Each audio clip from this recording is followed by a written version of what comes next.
Rajendra Nagar division పరిధిలోని division office దగ్గర అంబేద్కర్ విగ్రహావిష్కరణ మరియు అసోసియేషన్ జెండా పండుగ సందర్భంగా విచ్చేసిన ఈ కార్యక్రమానికి సభాధ్యక్షులు, చీఫ్ గెస్ట్, అసోసియేషన్ అధ్యక్షులు, సెక్రటరీ జనరల్ గారు, వర్కింగ్ ప్రెసిడెంట్ మరియు ఈ డివిజన్ డిఈ గారు, వేదిక మీదున్న పెద్దలు, వేదిక ముందున్న నాయకులు, ఉద్యోగులందరికీ, కార్మిక మిత్రులకు పేరు పేరున జైబీలు తెలియజేస్తున్నాం. పెద్దలందరూ ముఖ్యంగా బీచ్పల్లి గారు చాలా విషయాలు చెప్పారు. మరి అసోసియేషన్ అంబేద్కర్ విగ్రహావిష్కరణ ఎందుకు చేస్తాము, జెండా ఆవిష్కరణ ఎందుకు చేస్తాము అన్నది మళ్ళీ అదే విషయాలను చెప్పుకోవడం బాగుండదు. ఏది ఏమైనా అంబేద్కర్ గారి గురించి మాట్లాడుకోవాలనుకున్నప్పుడు అది అంతం లేని సుదీర్ఘమైనటువంటి చరిత్రగా వెలిగినటువంటి సత్యం. నేను ఒక 2 విషయాలని చెప్పి క్లోజ్ చేస్తాను. మొదటిగా ఏమిటంటే, అంబేద్కర్ గారి జీవిత చరిత్రని కనుక ఎవరన్నా చదవకపోయి ఉంటే దయచేసి ఈరోజు చదవండి. నేను చెప్తున్న యాంగిల్లో చదవండి. అంబేద్కర్ గారి జీవిత చరిత్ర ఎలా ఉండదని అంటే, స్కూలింగ్ టైంలో రాముడు మంచి బాలుడు అనే టీచర్లు స్కూల్లో చెప్పినట్టు ఉంటుంది. నిజంగా కూడా అలాగే ఉంటుంది. మృదు స్వభావి, ఇంతకుముందు గంగాధర్ గారు చెప్పారు, మృదు స్వభావి, కష్టపడి చదువుకునే మెంటాలిటీ, గురువులను ఇంప్రెస్ చేసి మరి క్లాస్ రూమ్ బయట కూర్చోబెట్టిన అత్యంత ప్రతిభతో విద్య నేర్చుకొని అక్కడి నుంచి పై చదువులకు భారతదేశ చరిత్రలో మొట్టమొదటిసారి విదేశాల నుంచి PhD పట్టా పొందిన వ్యక్తి, మొట్టమొదటిసారి డబుల్ PhD చేసిన వ్యక్తి, మొట్టమొదటిసారి ఆయన స్థాయి విద్యని ఆర్జించిన వ్యక్తి ఈరోజు కూడా ఈ భారతదేశంలో లేరు. అంటే విద్య వరకు వచ్చేసరికి అలాంటి పీక్, ఒక పీక్లో ఉంటుంది. విద్యాభ్యాసం వరకు, విద్యాభ్యాసం చేసిన తర్వాత ఏం చేయాలి? అందరూ ఉద్యోగం చేయాలి. మరి ఆయన బరోడా మహారాజ్ దగ్గర అగ్రిమెంట్ తోటి స్కాలర్షిప్ తీసుకొని విద్యాభ్యాసం చేసిండు. వెంటనే వచ్చి అగ్రిమెంట్ ప్రకారం బరోడా సంస్థానంలో ఉద్యోగంలో జాయిన్ అయ్యాడు. ఉద్యోగంలో జాయిన్ అయినా కూడా చాలా రకాలైనటువంటి అవమానాలను భరిస్తూ తప్పనిసరి పరిస్థితులలో ఉద్యోగం వదిలేసి అక్కడి నుంచి బాంబేలో కూడా మళ్ళీ లెక్చరర్గా జాయిన్ అయ్యి, అక్కడి నుంచి మళ్ళీ కాలేజీలో జాయిన్ అయ్యి ప్రిన్సిపాల్గా ఎన్నో చోట్ల ఉద్యోగం చెయ్యాలన్న తాపత్రయంతో ఉద్యోగం చేసి, ఉద్యోగం ప్రతి చోట కూడా తప్పనిసరి ఉద్యోగాన్ని వదిలేయాల్సి వచ్చింది.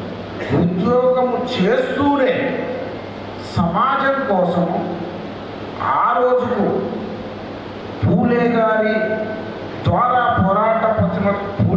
ద్వారా పోరాటం మొదలైనటువంటి బహుజనోద్యమ పోరాటంలో భాగం పంచుకొని పనిచేస్తున్నటువంటి వాళ్ళతోటి కలిసి, అప్పటికి ముఖ్యంగా ఛత్రపతి సాహు మహారాజ్ గారితో కలిసి పనిచేసి 21 సంవత్సరాల వయసులోనే ఈ దేశానికి ఫ్యూచర్ లీడర్గా ఆనాటి చక్రవర్తి సాహు మహారాజ్ గారిని డిక్లేర్ చేసిన సందర్భం. సో ఆ రోజుకు వచ్చినటువంటి హంటర్ కమిషన్కు నివేదిక ఇవ్వడంతో పాటు ఆ రోజుకు భారతదేశంలోని వర్ణ వ్యవస్థ, కుల వ్యవస్థ మీద జరుగుతున్నటువంటి వాటి మీద సమగ్రమైన అవగాహనతోటి బ్రిటిష్ ప్రభుత్వాలకే తన మెమోరాండాల ద్వారా, తన సూచనల ద్వారా కదిలించినటువంటి వ్యక్తి. అంటే మొదటి స్థాయిలో మెమోరాండాల ద్వారా, మొదటి స్థాయిలో ప్రశ్నించడం ద్వారా, మొదటి స్థాయిలో తెలియచెప్పటం ద్వారా ముందు బయటకు వచ్చారు. ఆ తర్వాత అదే స్థాయిలో వేరే గ్రూపులకు వెళ్ళి, ఇక నేను వాటి డీటెయిల్స్లో పోవట్లేదు, ఏదైతే ఆపోజిషన్ వచ్చిందో బ్రిటిష్ ప్రభుత్వాలకు పోరాటాల ద్వారా కళ్ళకు కట్టినట్టు చూపించింది. ముఖ్యంగా మహచ్చరు పోరాటం. మరి ఈ దేశంలోని అంటరాని వాళ్ళను, పశువులని, జంతువులని కూడా కడిగి వాటి నీళ్లు ముట్టుకుంటాయి. కానీ మరి కొంతమంది ప్రజలకు, ఆనాటి పాలకులైన బ్రిటిష్ వాళ్ళకి అర్థమయ్యేటట్టు కొంతమంది ప్రజలను, అంటరాని వాళ్ళని ఆ నీళ్లు తాగనిస్తలేరు ఆ చెరువులా అని చెప్పి చూపించటం జరిగింది. మరి కాలారాం టెంపుల్ లాంటి టెంపుల్ ఎంట్రీ మూవ్మెంట్ నడిపించడం జరిగింది దాదాపు 2 సంవత్సరాల టైం. అంటే అందరికీ గుళ్ళోకి ప్రవేశం ఉన్నది, కానీ అంటరాని వాళ్ళకు ప్రవేశం లేదు అని నేను ఒక పేపర్ ద్వారా, వెంటి పత్రాల ద్వారా ఇవ్వడం మూలంగా అర్థం కాదు అని పోరాటం చేసి చూపించిన వ్యక్తి. ఆ స్థాయి దాటిపోయిన తర్వాత స్వతంత్ర పోరాటం జరుగుతున్నప్పుడు స్వతంత్రమే మా ముఖ్యము. ఆ స్వాతంత్రంలో ఈ అణగారిన ప్రజల యొక్క వాటా ఏమిటి అని అడిగాడు. మనం మొన్న చూసాం, ఈ రాష్ట్రంలో తెలంగాణ మూవ్మెంట్ వచ్చింది. చాలామంది మేధావులు, ఇంతకుముందు బిచ్పల్లి గారు కూడా అన్నాడు వాళ్ళకు ఎవరు ఉన్నారు అని. చాలామంది మేధావులు ముందు మనకు తెలంగాణ రావాలి అన్నారు. ఆ తర్వాత చూసుకుందాం భయ్య అన్నారు. ఎవరో కొద్దిమంది బిచ్పల్లి లాంటి వాళ్ళు, ఆరాటం ఉన్న వాళ్ళు, అరే దానికంటే ముందే బహుజన తెలంగాణ భయ్య అన్నారు. వాళ్ళ నోరు నొక్కేసారు. కానీ ఇప్పుడు ఏమైంది, అదే రాజరికం తెలంగాణ వచ్చేసింది. మరి ఆ రోజు అంబేద్కర్ గారు అట్లా వదిలేదు.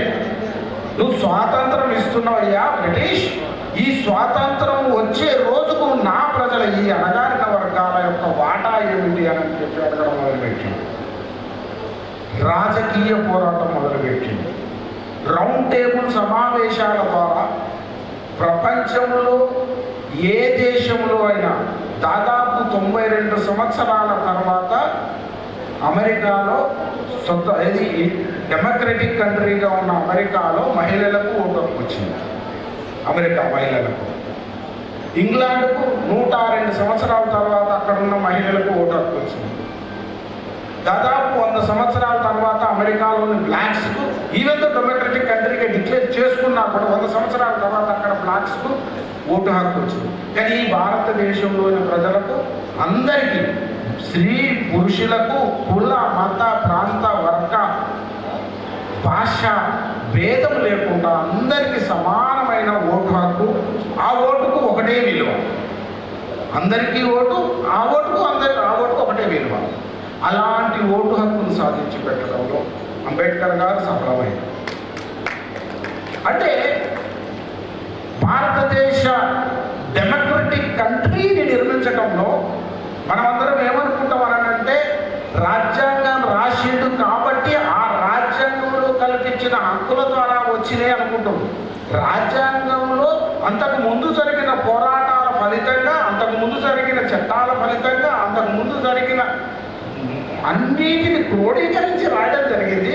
ఇంకా అడిషనల్గా యాడ్ చేయాల్సిన వాటిని, దాన్ని నిర్మాణాత్మకంగా చేయాల్సి వచ్చినప్పుడు చట్టం రూపంలో ఆనాటికి ఉన్నట్టు ఎలక్టోరల్ కమిటీలో, అసెంబ్లీలో చర్చ చేసి అప్రూవల్ చేయించడం జరిగింది. అది ఆయన కర్తవ్యం ఆ రోజుకున్నది, రాజ్యాంగ నిర్మాత.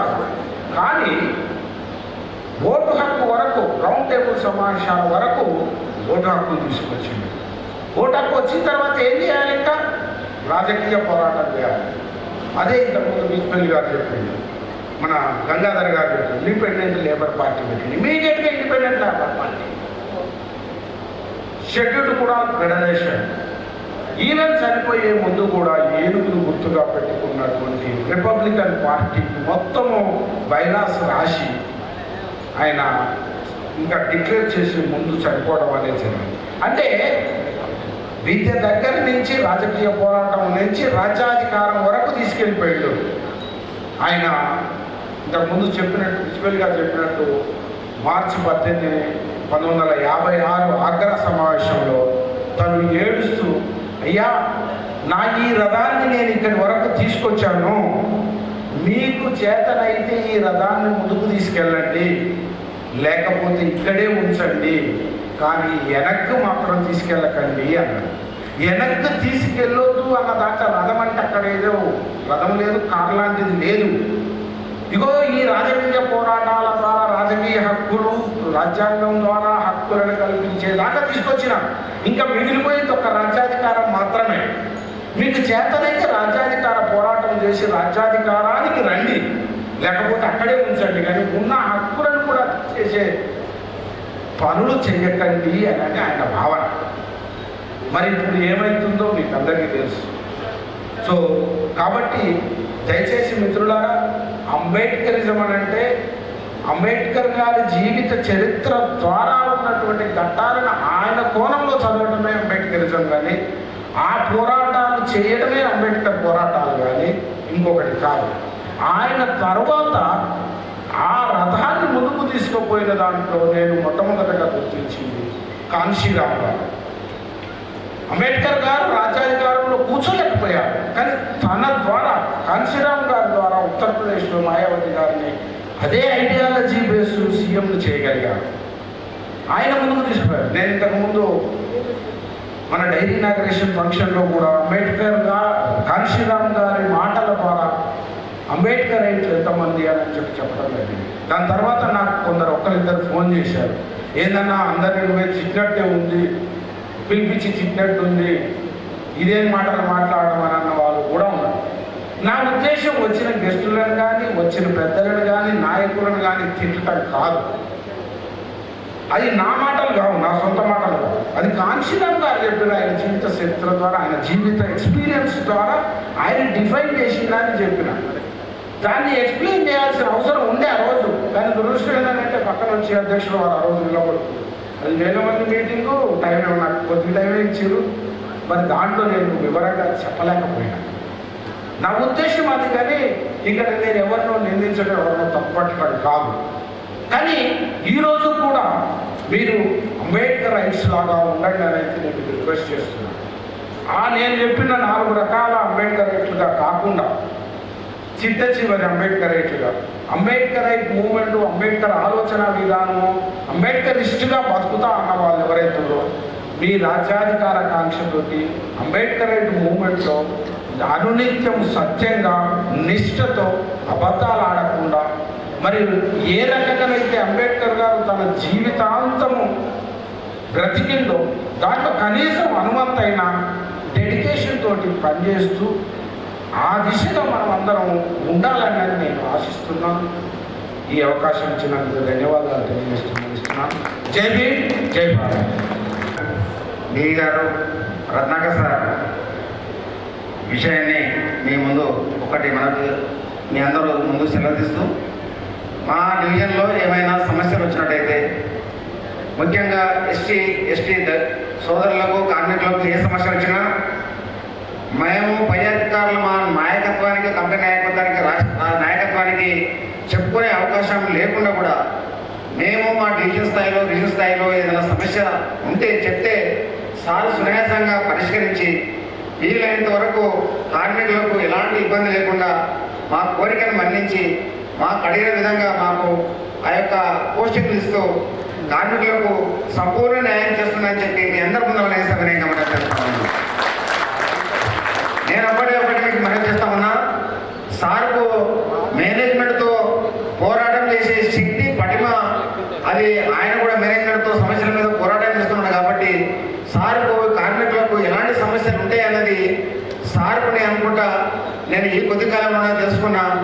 సార్ ఎక్కడ ఉన్న కార్మికుల పక్షపాతం అని చెప్పి మనమందరం కూడా దాన్ని సవినయంగా నేను మనం చేస్తాం. ఇప్పుడు మన డిఏ గారు రత్నాకర్ సార్ గారిని మాట్లాడవలసిందిగా కోరుతున్నాం. మేడి రమేష్ గారు, చంద్రయ్య గారు, ఆనందబాబు గారు, బీచ్పల్లి గారు మరియు వేదికపై ఉన్నటువంటి మిగతా కార్యవర్గ సభ్యులు, ఈ డివిజన్లో కొలీగ్స్ ఈశ్వర్ ప్రసాద్, రమేష్ అండ్ మిగతా ఏఈస్, డివిజన్ స్టాఫ్ మరియు ఇక్కడికి వచ్చినటువంటి SC/ST ఎంప్లాయీస్ వెల్ఫేర్ అసోసియేషన్ సభ్యులు, అతిథులందరికీ కూడా నమస్కారం. ప్రథమంగా ఈరోజు అసోసియేషన్ తరఫున డాక్టర్ బిఆర్ అంబేద్కర్ విగ్రహావిష్కరణ మరియు పతాకావిష్కరణ చేసుకున్నందుకు ఈ డివిజన్లో ఈ యొక్క డివిజన్ యూనిట్ కార్యవర్గ సభ్యులందరికీ కూడా నా తరపున అభినందనలు తెలియజేస్తున్నాను. దానికి సహకరించినటువంటి మీ రాష్ట్ర నాయకత్వానికి, కంపెనీ నాయకత్వానికి కూడా ధన్యవాదాలు తెలియజేస్తున్నాను. డెఫినెట్గా అసోసియేషన్ యాక్టివిటీస్లో లీడర్స్, మెంబర్స్ అందరూ కూడా ఒక మార్గదర్శకంలో పనిచేసినప్పుడు, ఒక ఆలోచన విధానంతో పనిచేసినప్పుడు మన యొక్క సమస్యలు తప్పకుండా సాల్వ్ అవుతాయి. అది మనం చాలా సంవత్సరాలుగా ఏ అసోసియేషన్ అయినా, ఏ ట్రేడ్ యూనియన్ అయినా మనం రిజల్ట్స్ ఏ విధంగా వస్తాయి, ఏ విధంగా వస్తాయి అనేది కూడా మనందరికీ తెలుసు. అదేవిధంగా ఎస్సీ ఎంప్లాయీస్ వెల్ఫేర్ అసోసియేషన్తో కూడా నాకు సుదీర్ఘకాలం మనకు వాళ్ళతో సంబంధాలు ఉన్నాయి, కలిసి పనిచేసినాం. గోపాల్ గారు దగ్గర నుండి, తర్వాత ఏవి కిరణ్ గారు, తర్వాత ఇప్పుడు శ్యామ్ మనోహర్ గారు, రమేష్ గారు, వీళ్ళందరితో కూడా కలిసి చాలా దశాబ్దాలుగా 3 దశాబ్దాలుగా ఈ అసోసియేషన్ యాక్టివిటీస్లో పనిచేస్తున్నాను. సో ఏపీఎస్సిబిలో కానీ, తర్వాత ఏపీ ట్రాన్స్కోలో కానీ, తర్వాత టీజీ ట్రాన్స్కో, డిస్కమ్స్, జెన్కోలో కూడా మన యొక్క కార్మికులకు, ఎంప్లాయీస్కి ఉన్నటువంటి కామన్ ఇష్యూస్ మీద ఫైట్ చేసినప్పుడు ఎస్సీ ఎంప్లాయీస్ వెల్ఫేర్ అసోసియేషన్ యొక్క వాళ్ళ యొక్క సపోర్టు, మద్దతు మరవలేనిది, వాళ్ళ సహకారం లేనిది మనం ఇన్ని అచీవ్మెంట్స్ వచ్చి ఉండేది కాదు. ఎందుకంటే జేఏసీ తరఫున చాలా కార్యక్రమాల్లో మనం అందరం కలిసి పనిచేస్తేనే ప్రాబ్లమ్ సాల్వ్ అవుతాయి. కొన్ని విషయాల్లో మనకి అభిప్రాయ భేదాలు ఉన్నప్పటికీ, ఒక సంఘానికి ఇంకో సంఘానికి మధ్యలో అభిప్రాయ భేదాలు ఉన్నప్పటికీ కూడా ఈ యొక్క ఆర్గనైజేషన్కి సంబంధించిన ఈ ప్రైవేటైజేషన్ ఇష్యూ కానీ, మన యొక్క పిఆర్సీ ఇష్యూస్ కానీ, అట్లాగే మొన్నటి రీసెంట్ ఎగ్జాంపుల్ అని రామగుండంలో జెన్కో ద్వారానే మనము 800 మెగావాట్స్ పవర్ ప్లాంట్ పెట్టాలనే విషయంలో కానీ, ప్రతి ఒక్క విషయంలో కూడా రాష్ట్ర నాయకత్వం, అలాగే ఎక్కడ మనం ప్రోగ్రామ్ చేసినా కూడా మీరందరూ కూడా సపోర్ట్ చేశారు కాబట్టి మనం సఫలీకృతం కాగలిగినాం. మున్ముందు కూడా ఈ యొక్క సపోర్టు, కోఆపరేషన్ మనమందరం కూడా యూనిటీగా పనిచేస్తూ మన యొక్క సెక్టార్ను కాపాడుకునే దాంట్లో అందరం కలిసి పనిచేయాలని చెప్పేసి కూడా ఈ సందర్భంగా తెలియజేస్తున్నాను. ఈ యొక్క doctor BR Ambedkar Bharat Ratna BR Ambedkar గారి యొక్క కృషి ఫలితము మనందరికీ కూడా, భారత పౌరులుగా ప్రతి ఒక్కరు కూడా వారు ఆశించిన విధంగా మన ఫలితాలు ఈరోజు అందుకుంటున్నామంటే డెఫినెట్గా మనం ఈ యొక్క రాజ్యాంగ నిర్మాత, రాజ్యాంగంలో మనకు పొందుపరిచినటువంటి ఈ యొక్క విషయాల ద్వారానే మనమందరం కూడా చాలా బెనిఫిట్స్ పొందుతున్నాం. కాకపోతే ఇవి అందరికీ సమానంగా అందుతున్నాయా లేదా అనేది సమస్య. సో ఆ సమానత్వం గురించి మనం అందరం కూడా కలిసి పనిచేయాల్సిన అవసరం ఉంటుంది. ఒక సోషల్ ఈక్వాలిటీ కాదు, ఎకనామిక్ ఈక్వాలిటీ కూడా చాలా ఇంపార్టెంట్. సో ఈ రెండింటి మీద కూడా డాక్టర్ బిఆర్ అంబేద్కర్ గారు చెప్పడం జరిగింది. మన యొక్క సెక్టార్ గురించి కూడా చూసుకున్నట్టయితే డెఫినెట్గా నేషనల్ లెవెల్లో ఒక పవర్ గ్రిడ్ అనేది ఉండాలి, అలాగే సెంట్రల్ వాటర్ కమిషన్ ఉండాలి అనే విషయంలో కూడా డాక్టర్ బిఆర్ అంబేద్కర్ గారి ఆలోచన విధానం నుండి వచ్చింది. అదేవిధంగా ఈరోజు పవర్ సెక్టార్లో కూడా మనం జాతీయ స్థాయిలో కూడా మొత్తం ఎక్కడ పవర్ జనరేషన్ అయినా, ఎక్కడికైనా ట్రాన్స్మిషన్ చేయాలి అనేది ఈరోజు వచ్చిన ఆలోచన కాదు. అప్పుడు డాక్టర్ బిఆర్ అంబేద్కర్ గారు వచ్చిన ఆలోచన విధానం నుండి మనం డెవలప్ అవుతూ ఈరోజు మన దేశమంతా కూడా ఒక గ్రిడ్గా కూడా ఫామ్ కావడం జరిగింది. సో కాబట్టి అటువంటి మహోన్నత ఆశయాలు ఉన్నటువంటి డాక్టర్ బిఆర్ అంబేద్కర్ గారు, వారిని మనం ప్రతి దినం స్మరించుకుంటూ వారి యొక్క ఆశయాలను ముందుకు తీసుకెళ్లడంలో మనం అందరం కూడా కృషి చేయాల్సిన అవసరం ఉంటుంది. అట్లానే మన ఆర్గనైజేషన్ని పర్ఫార్మెన్స్ ఇంప్రూవ్ చేసుకుంటూ మనకు రావాల్సిన హక్కులను కాపాడుకోవడంలో మనం కూడా ఫైట్ చేయాల్సిన అవసరం ఉంటుంది. మీకు తెలుసు, మేనేజ్మెంట్ మారినప్పుడు, గవర్నమెంట్ మారినప్పుడు మనకు కొంత ఇబ్బందులు ఎదుర్కొంటూ ఉంటాం. ఇంతకుముందు కావచ్చు, ఇప్పుడు కావచ్చు. కానీ కొంత మేనేజ్మెంట్ వచ్చిన వాళ్ళు స్టార్టింగ్లో మన యొక్క ఎంప్లాయీస్ మీద, మన యొక్క కార్మికుల మీద కానీ, ఇంజనీర్ల మీద కానీ ఉన్నటువంటి స్టార్టింగ్లో వచ్చినప్పుడు ఉన్నటువంటి అభిప్రాయం ఒక 6 నెలలు, సంవత్సరం తర్వాత మనతో పని చేసుకున్న తర్వాత, మనతో కలిసి పనిచేసిన తర్వాత వాళ్ళ అభిప్రాయం మారుతుంటుంది. వచ్చినప్పుడు ఈ యొక్క సంస్థ బాగా నష్టాల్లో ఉంది, దీంట్లో ఎంప్లాయీస్కే కారణం అని చెప్పేసి వాళ్ళు అనుకుంటుండొచ్చు. కానీ ఇక్కడ పనిచేసిన తర్వాత తెలుస్తుంది ఈ యొక్క ఎంప్లాయీస్ ఎంత ఎండనక, వాననక, పగలనక, రేయనక ఏ విధంగా కష్టపడి పనిచేస్తున్నారు.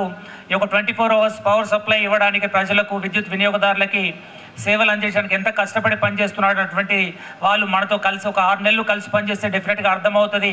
సో అదేవిధంగా ప్రజెంట్ మేనేజ్మెంట్ కూడా మనం పడే కష్టం వాళ్ళు కళ్ళతో చూశారు కాబట్టి డెఫినెట్గా మీరు చాలా బాగా పనిచేస్తున్నారు అని కూడా ఈరోజు చెప్పడం జరుగుతుంది, కొన్ని మీటింగ్స్లో కూడా చెప్పడం జరుగుతుంది. అలాగే చాలామంది హయ్యర్ ఆఫీసర్స్తో కూడా మనం ఇంటరాక్ట్ అయినప్పుడు కూడా పర్టికులర్గా ఐఏఎస్ ఆఫీసర్స్ వాళ్ళు ఎందుకంటే ప్రతి డిపార్ట్మెంట్లో పనిచేస్తుంటారు. ఈరోజు ఎలక్ట్రిసిటీ డిపార్ట్మెంట్, రేపు R&Bలో పనిచేయచ్చు, తర్వాత హెల్త్లో పనిచేయచ్చు, ఎక్సైజ్లో పనిచేయచ్చు.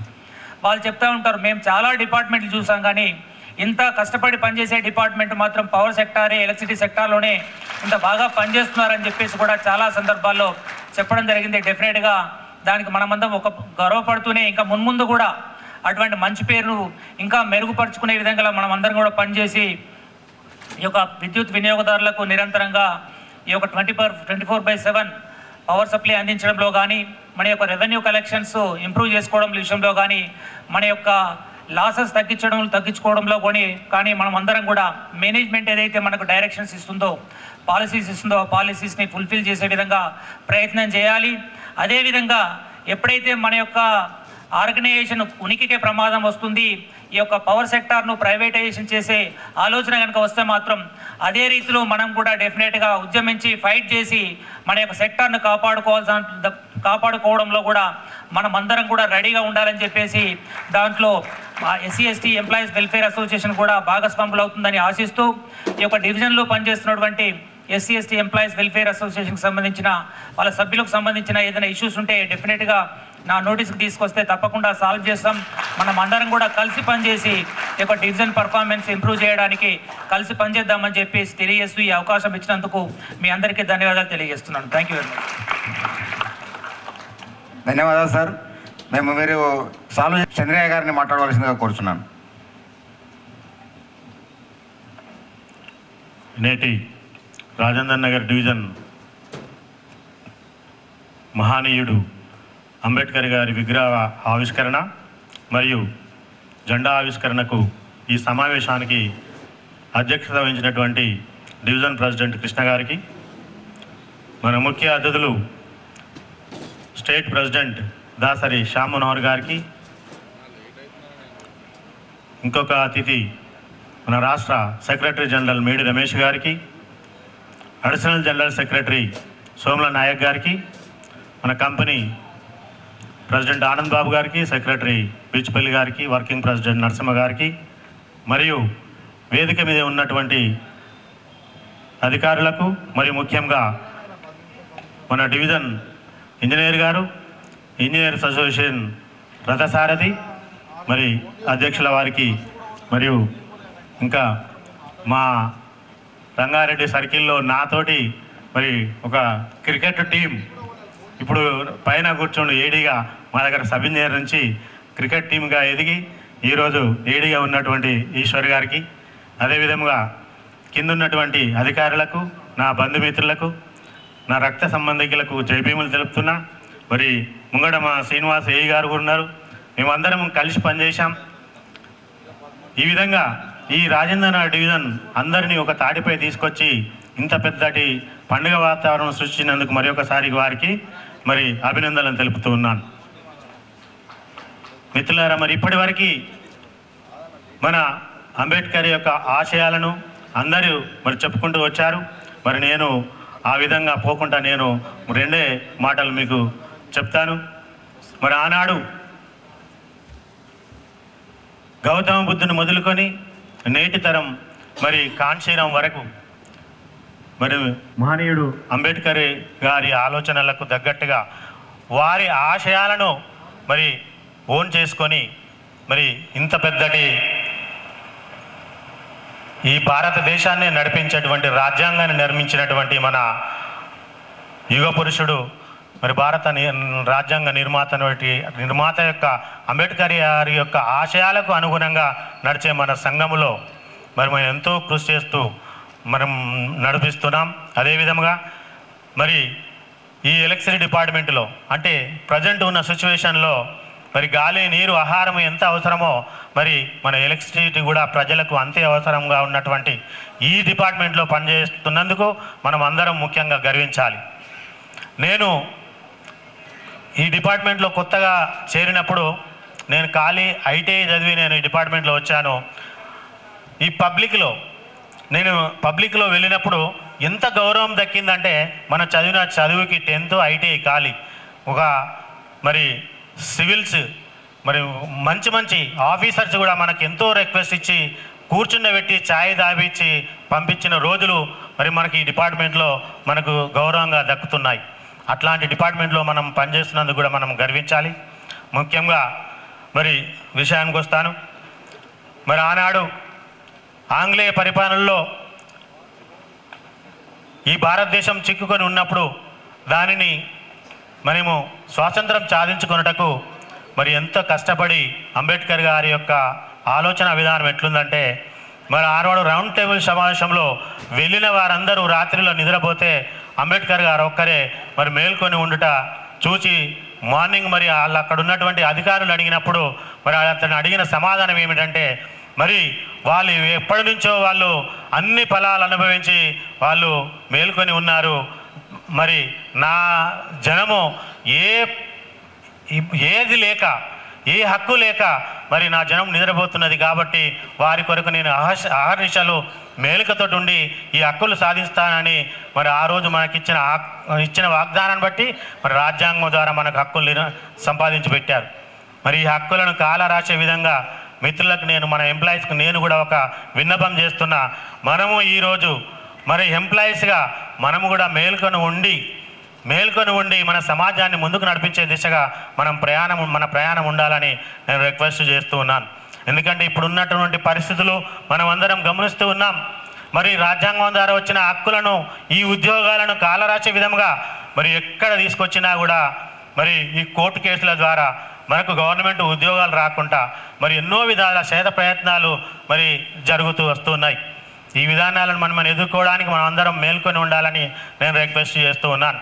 మన ఎలక్ట్రిసిటీ డిపార్ట్మెంట్లో మరి ఇప్పటివరకే మన అందరూ చెప్పారు, గత ప్రభుత్వంలో అన్యాయంగా మరి 954 టీఓ నెంబర్ 954 ఇచ్చి మరి ఈ రోజు వరకు ప్రమోషన్లు లేకుండా ఆ ప్రమోషన్లు కూడా టెంపరీ ప్రమోషన్లు అడక్ ప్రమోషన్ అని ఇచ్చి ఈరోజు మనకు సీనియారిటీ లేదు, మనకు వచ్చే హక్కులు కాలరాస్తూ ఇచ్చారు. ఆ ప్రమోషన్లో అవి సక్రమమైన రీతిలో ఉండాలంటే మనము సక్రమంగా పని చేసుకుని మన పోరాటాన్ని ముందుకు తీసుకెళ్ళాలి. మరి ఆనాడు 1984-92 మధ్యలో మరి ఈ బ్యాక్లాగ్ పోస్టులు తీసుకోక తప్పు చేసిన గవర్నమెంట్ను నిలదీసి పోస్టులు సంపాదించుకున్న మనకు మరి ఈరోజు అదే ఎంప్లాయీస్ ఒక 200 మందిని ఒకేసారి తీసుకోగా ఆ సీనియారిటీ ఇప్పుడు అందరూ సీఈలై కూర్చున్నారు. వాళ్ళు రిజర్వేషన్లో వచ్చిందని మనల్ని బదనాం చేసుకుంటూ ఈ సీఈలు కానీ ఎస్సీలు కానీ వాళ్ళ కింద పనిచేయకుండా మరి ఏపీ ప్రభుత్వం ఉన్నప్పుడే టైం బాండ్ ప్రమోషన్ అని ఒకటి మనకు తీసుకొచ్చి మన ముందుకు నిలబెట్టారు. మరి అప్పుడు మనం దాన్ని తప్పని ఎదిరించి దాన్ని మరి ఆపగలిగాం. ఈరోజు కూడా మరి మెరిట్ కమ్ సీనియారిటీ అని ముందుకు తీసుకొచ్చారు. దాని వలన మరి ఎస్సీ ఎస్టీ బీసీ మైనార్టీలు మరి ఎంత వెనుకకెళ్తుండ్రో అందరూ ఆలోచించాలని నేను రిక్వెస్ట్ చేస్తున్నాను. ఇక్కడ అందరు ఉన్నారు కాబట్టి రాజ్యాంగంలో ఒక ఎస్సీలకే రిజర్వేషన్ జరగలేదు. మరి మొట్టమొదటిగా బీసీలకు జరిగింది, దాని తర్వాత ఎస్టీలకు జరిగింది, దాని తర్వాత ఎస్సీలకు మరి ఆర్టికల్ మరి ఇవ్వడం జరిగింది. మిత్రులారా, మరి ఇవన్నీ సమాజానికి మనం చెప్పాలి. మరి పని దినాలు 14 గంటల నుంచి 8 గంటల పని దినాలు అంబేద్కర్ సృష్టించిందే. మరి ప్రసూతి సెలవులు కానీ అంబేద్కర్ గారు సృష్టించిందే. ఇప్పుడు మన డి గారు చెప్పినట్టు అప్పుడు ఉన్నట్టు పవర్ గ్రిడ్ కూడా మరి అప్పుడు ఆలోచన విధానం అంబేద్కర్ గారి ఆలోచన విధానంతో వచ్చింది. ప్రతి కార్మికుని యొక్క సమస్యలు మరి ప్రతి విషయంలో మేలు జరిగే విధంగా సెలవులు కానీ వారాంతపు సెలవు కానీ ప్రతి విషయంలో కూడా అంబేద్కర్ గారి ఆలోచన విధానంతో వచ్చినాయి. ఇవన్నీ అంతటా మనం అందరికీ తెలియజేయవలసిందా. ఇక్కడ మరి యూనియన్ నాయకులు ఉన్నారు, మరి ఇతర అధికారులు ఉన్నారు, మీరందరూ గమనించి మీకు రిక్వెస్ట్ చేస్తున్నాను. ఈ అంబేద్కర్ రాసింది ఓన్లీ బడుగు బలహీన వర్గాలకు కాదు, సబ్బండ జాతికి ఈ రాజ్యాంగాన్ని నిర్మించి భారతదేశ నిర్మాణం మరి అభివృద్ధి బాటలో నడుచుటకు పునాది వేసిందని మీరందరూ మరి గమనించాల్సిందిగా రిక్వెస్ట్ చేస్తూ ఉన్నాను. మరి ఈ కోర్టు కేసుల నుండి కూడా మరి ఇంజనీర్స్ అసోసియేషన్ ప్రెసిడెంట్ గారు కూడా ఇక్కడే ఉన్నారు కాబట్టి మరి ఎక్కడా లేని విధముగా మరి ఒక ఓసీలు బీసీలు కలిసి మరి ఈ చిన్న జాతి మీద పోరాటం చేసి వీళ్ళకు ఉద్యోగాలు రాకుండా ప్రమోషన్లు రాకుండా వీరు బాగుపడకుండా చేసే ఈ కుట్రలను తిప్పుకొట్టాలని మీకు కూడా ఈ వేదిక నుంచి రిక్వెస్ట్ చేస్తున్నాను సార్. ఎందుకంటే ప్రతి విషయంలో ఈ ఎస్సీ ఎస్టీ మరి ఈ సంఘము ప్రతి విషయంలో మీతో కలిసి పోరాటం చేసి ప్రతి హక్కును సాధించుకున్నాం. ప్రమోషన్లలో కూడా మీ ఆలోచనలతోటి మేము నడిచి, మా ఆలోచనతో మీరు నడిచి ప్రమోషన్లు వచ్చే విధంగా గత ప్రభుత్వంలో కూడా మనం పోరాటం చేసి ప్రమోషన్ సాధించుకున్నాం. మరి ఇప్పుడున్న పరిస్థితుల్లో ఇంపార్టెంట్గా మరి ఈ కోర్టు కేసులను బెంచ్ మీదకి రాకుండా మరి ఎన్నో ప్రయత్నాలు అడ్డంకులు చేస్తూ ఉన్నారు. అవన్నిటిని కూడా ఒక తాటిపై మరి మీరు కూడా డిపార్ట్మెంట్కు ఒక్క మాటగా చెప్పి మరి అన్నిటికీ సమాధానంగా కోర్టులు ఫైల్ వేసి ముందుకు తప్పించి ఈ కేసును అతి త్వరగా ముగించే విధంగా మీరు కూడా ప్రయత్నం చేయాలని నేను రిక్వెస్ట్ చేస్తున్నాను. అదేవిధంగా మా ఎస్సీ ఎస్టీ సమాజానికి ఇప్పుడున్నటువంటి పరిస్థితుల్లో 1వ తారీఖు కూడా జీతం రాని పరిస్థితుల్లో ఎవరైతే ఖచ్చితంగా మరి వర్కర్ పనిచేస్తారో, ఎవరైతే ఇప్పుడు నేను ఒక రాష్ట్ర వర్కింగ్ ప్రెసిడెంట్గా ఉన్నాను, మా బీచ్పల్లి ఒక సెక్రటరీగా ఉన్నాడు, ఆనంద్ బాబు ఒక ప్రెసిడెంట్గా ఉన్నారు, మా ప్రెసిడెంట్ ఇక్కడ స్టేట్ ప్రెసిడెంట్ సెక్రటరీ కానీ ప్రతిదినం ఆఫీస్కి వెళ్తారు. వాళ్ళ పని వాళ్ళు చేసిన తర్వాతనే మరి ఏదైనా చిన్న మీటింగులు ఉంటే మేము అటెండ్ అవుతూ ఉంటాం. ప్రతి పని ఈ కింద జాతి ఎట్టి పరిస్థితుల్లో గవర్నమెంట్ సూచనల మేరకు, మన మేనేజ్మెంట్ సూచనల మేరకు ముందుండి నడిపిస్తుంది. ఎలాంటి తప్పించుకోదు. చిన్న లీడర్లే ఈ మధ్య కాలంలో తెల్ల చొక్కలు వేసుకొని నేను లీడర్నని ఆఫీసులకు రాకుండా తిరిగి మరి ఎగ్గొట్టే పరిస్థితులు ఉన్నా కూడా, మాకు ఎన్ని అవకాశాలు ఉన్నా కూడా మాకు ఉద్యోగమే ముఖ్యమని భావించి మేము పనిచేసుకుంటూ ఈ డిపార్ట్మెంట్ను ముందుకు తీసుకెళ్తూ ఉంటాం. ఆ విధంగా పనిచేస్తున్న మా సమాజాన్ని అణగదొక్కే కుట్రలు జరిగినప్పుడు మరి ఎప్పుడైతే అందరికీ కింద ఉండి చప్పట్లు కొడతామో, మాకు నష్టం జరిగినప్పుడు అవే చప్పట్లను పైనుండి ముందుకొచ్చి కొడతామనేది కూడా మరి గమనించాలని నేను రిక్వెస్ట్ చేస్తూ, మరొకసారి ఎంప్లాయీస్కి నేను రిక్వెస్ట్ చేస్తున్నా, ప్రతి విషయంలో పని విషయంలో తగిన జాగ్రత్తలు పాటించాలి. మనం అందరము ఎలాంటి మిస్టేకులు చేయకుండా మన డిపార్ట్మెంట్కి ఎలాంటి నష్టం జరగకుండా ముందుకు తీసుకోవాలని రిక్వెస్ట్ చేస్తూ, ఎందుకంటే ఇంకా చెప్పేవాళ్ళు చాలా ఉన్నారు, రిక్వెస్ట్ చేస్తూ నాకు ఇచ్చిన అవకాశాన్ని బట్టి జై భీములు తెలుపుతూ, జై భీమ్, జై తెలంగాణ, జై Bharat. Thank you sir. Chandraiah సార్కు మేము ఆదర్శంగా తీసుకొని అదే ఆనవాయితీ ఇక మున్ముందు భవిష్యత్ తరాలకు అవకాశము దొరుకుతుందని ఆశిస్తూ, ఇప్పుడు పెద్దలు మాట్లాడే ముందు కళాకారులు ఒక చిన్న పాట తొందరగా. రూపాయల నోటు కాదురా, అట్లాంటి ఓటు గురించి బాబాసాహెబ్ అంబేద్కర్ గారు అనేకమైనటువంటి హక్కులు కల్పించి, జోహార్ బాబాసాహెబ్ అంబేద్కర్, జోహార్ జోహార్. బుద్ధం శరణం గచ్చామే, సంఘం శరణం గచ్చామే, బుద్ధం శరణం గచ్చామే, సంఘం శరణం గచ్చామే. చల్ బుద్ధం శరణం గచ్చామే, సంఘం శరణం గచ్చామే, బుద్ధం శరణం గచ్చామే, సంఘం శరణం గచ్చామే. భారత రత్న ఎవరంటే, భారత రత్న ఎవరంటే బాబాసాహెబ్ నిజమమ్మ. బుద్ధం శరణం గచ్చామి, సంఘం శరణం గచ్చామి. భారత రత్న ఎవరంటే బాబాసాహెబ్ నిజమమ్మ. బుద్ధం శరణం గచ్చామి, సంఘం శరణం గచ్చామి. మహాత్ముడు మనకెవరంటే, మహాత్ముడు మనకెవరంటే మహాత్మ జ్యోతి పులనమ్మ. బుద్ధం శరణం గచ్చామి, సంఘం శరణం గచ్చామి. బుద్ధం శరణం గచ్చామే, సంఘం శరణం గచ్చామే, బుద్ధం శరణం గచ్చామి, సంఘం శరణం గచ్చామి. రాజుల రాజు ఎవరంటే, రాజుల రాజు ఎవరంటే సాహు మహారాజంట. బుద్ధం శరణం గచ్చామి, సంఘం శరణం గచ్చామి. బుద్ధం శరణం గచ్చామే, సంఘం శరణం గచ్చామే, బుద్ధం శరణం గచ్చామి, సంఘం శరణం గచ్చామి. చదువుల తల్లి ఎవరంటే, చదువుల తల్లి ఎవరంటే సావిత్రిబాయి పులనమ్మ. బుద్ధం శరణం గచ్చామి, సంఘం శరణం గచ్చామి, బుద్ధం శరణం గచ్చామే, సంఘం శరణం గచ్చామే, బుద్ధం శరణం గచ్చామి, సంఘం శరణం గచ్చామి. ఈ కాలంలో అనేకమైనటువంటి దాడులు చేస్తూ ఉన్నారు. అంబేద్కర్ విగ్రహాలను ఇచ్చడం కానీ ఇట్లా అనేకమైనటువంటి చేస్తామని చెప్తా ఉన్నాం.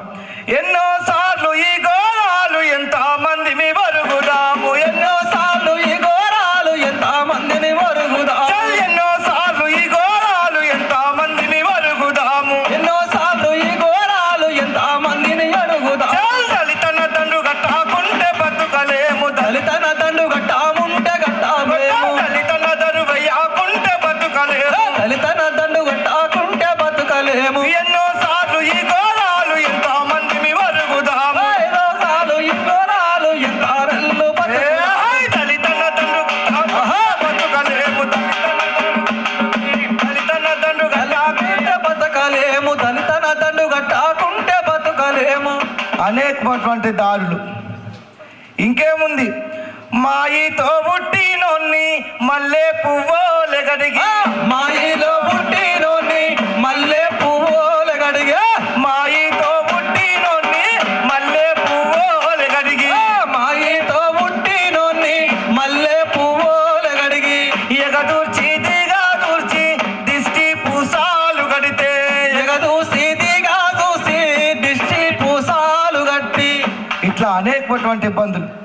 बोलो रे बोलो जय भीम बोलो जोर से प्यार से जय भीम बोलो बोलो रे बोलो जय भीम बोलो जोर से प्यार से जय भीम बोलो बोलो रे बोलो जय भीम बोलो जोर से प्यार से जय भीम बोलो बोलो रे बोलो जय भीम बोलो जोर से प्यार से जय भीम बोलो भारत जाति मुद्दु बिड्ड बाबा साहेब अंबेडकर भारत जाति मुद्दु बिड्ड बाबा साहेब अंबेडकर जगतिलोने గొప్పవాడమ్మో మన బాబా సాహెబ్ అంబేద్కర్ జగతిలోనే గొప్పవాడమ్మో మన బాబా సాహెబ్ అంబేద్కర్ ఈ ప్రపంచంలో గొప్ప మేధావే మన బాబా సాహెబ్ అంబేద్కర్ ప్రపంచంలో గొప్ప మేధావే మన Baba Saheb Ambedkar. Okay thank thank you. ఇప్పుడు పెద్దలు అధ్యక్ష కార్యదర్శులు మాట్లాడిన తర్వాత ప్రతి ఒక్క సర్కిల్ నుండి వచ్చినటువంటి డివిజన్ నుంచి వచ్చినటువంటి వారికి చిరు సన్మానం ఉంది.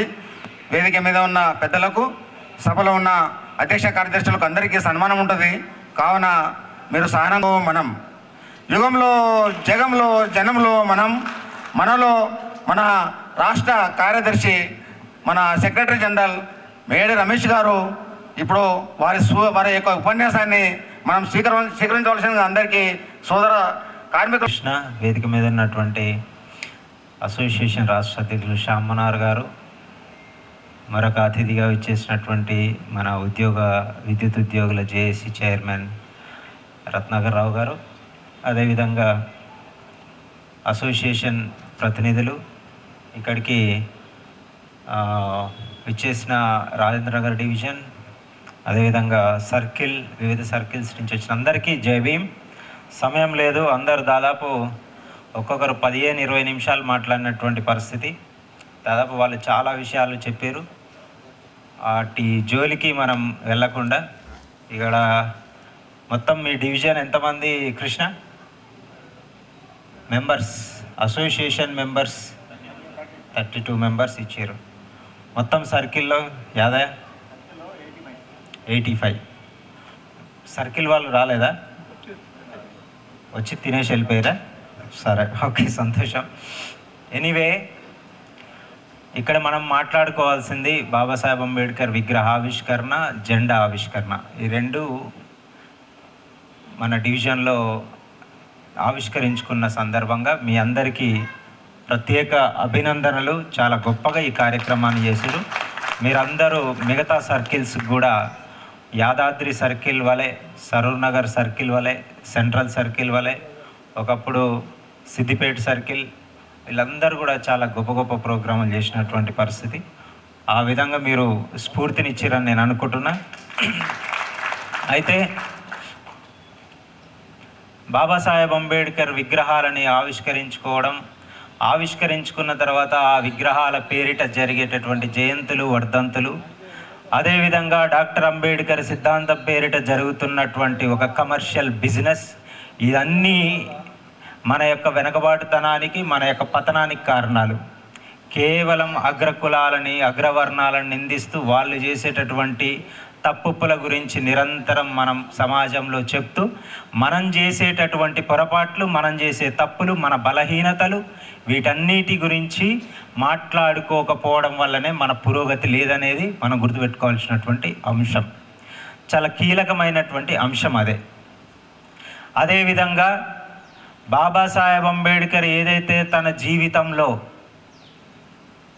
ఎక్కడా రిజర్వేషన్లు లేకుండా తనకున్న జ్ఞానంతో మాత్రమే, తనకున్న కష్టపడే తత్వంతో మాత్రమే, తనకు ఉన్న అపారమైనటువంటి జిజ్ఞాసతో మాత్రమే చదవగలిగాడు.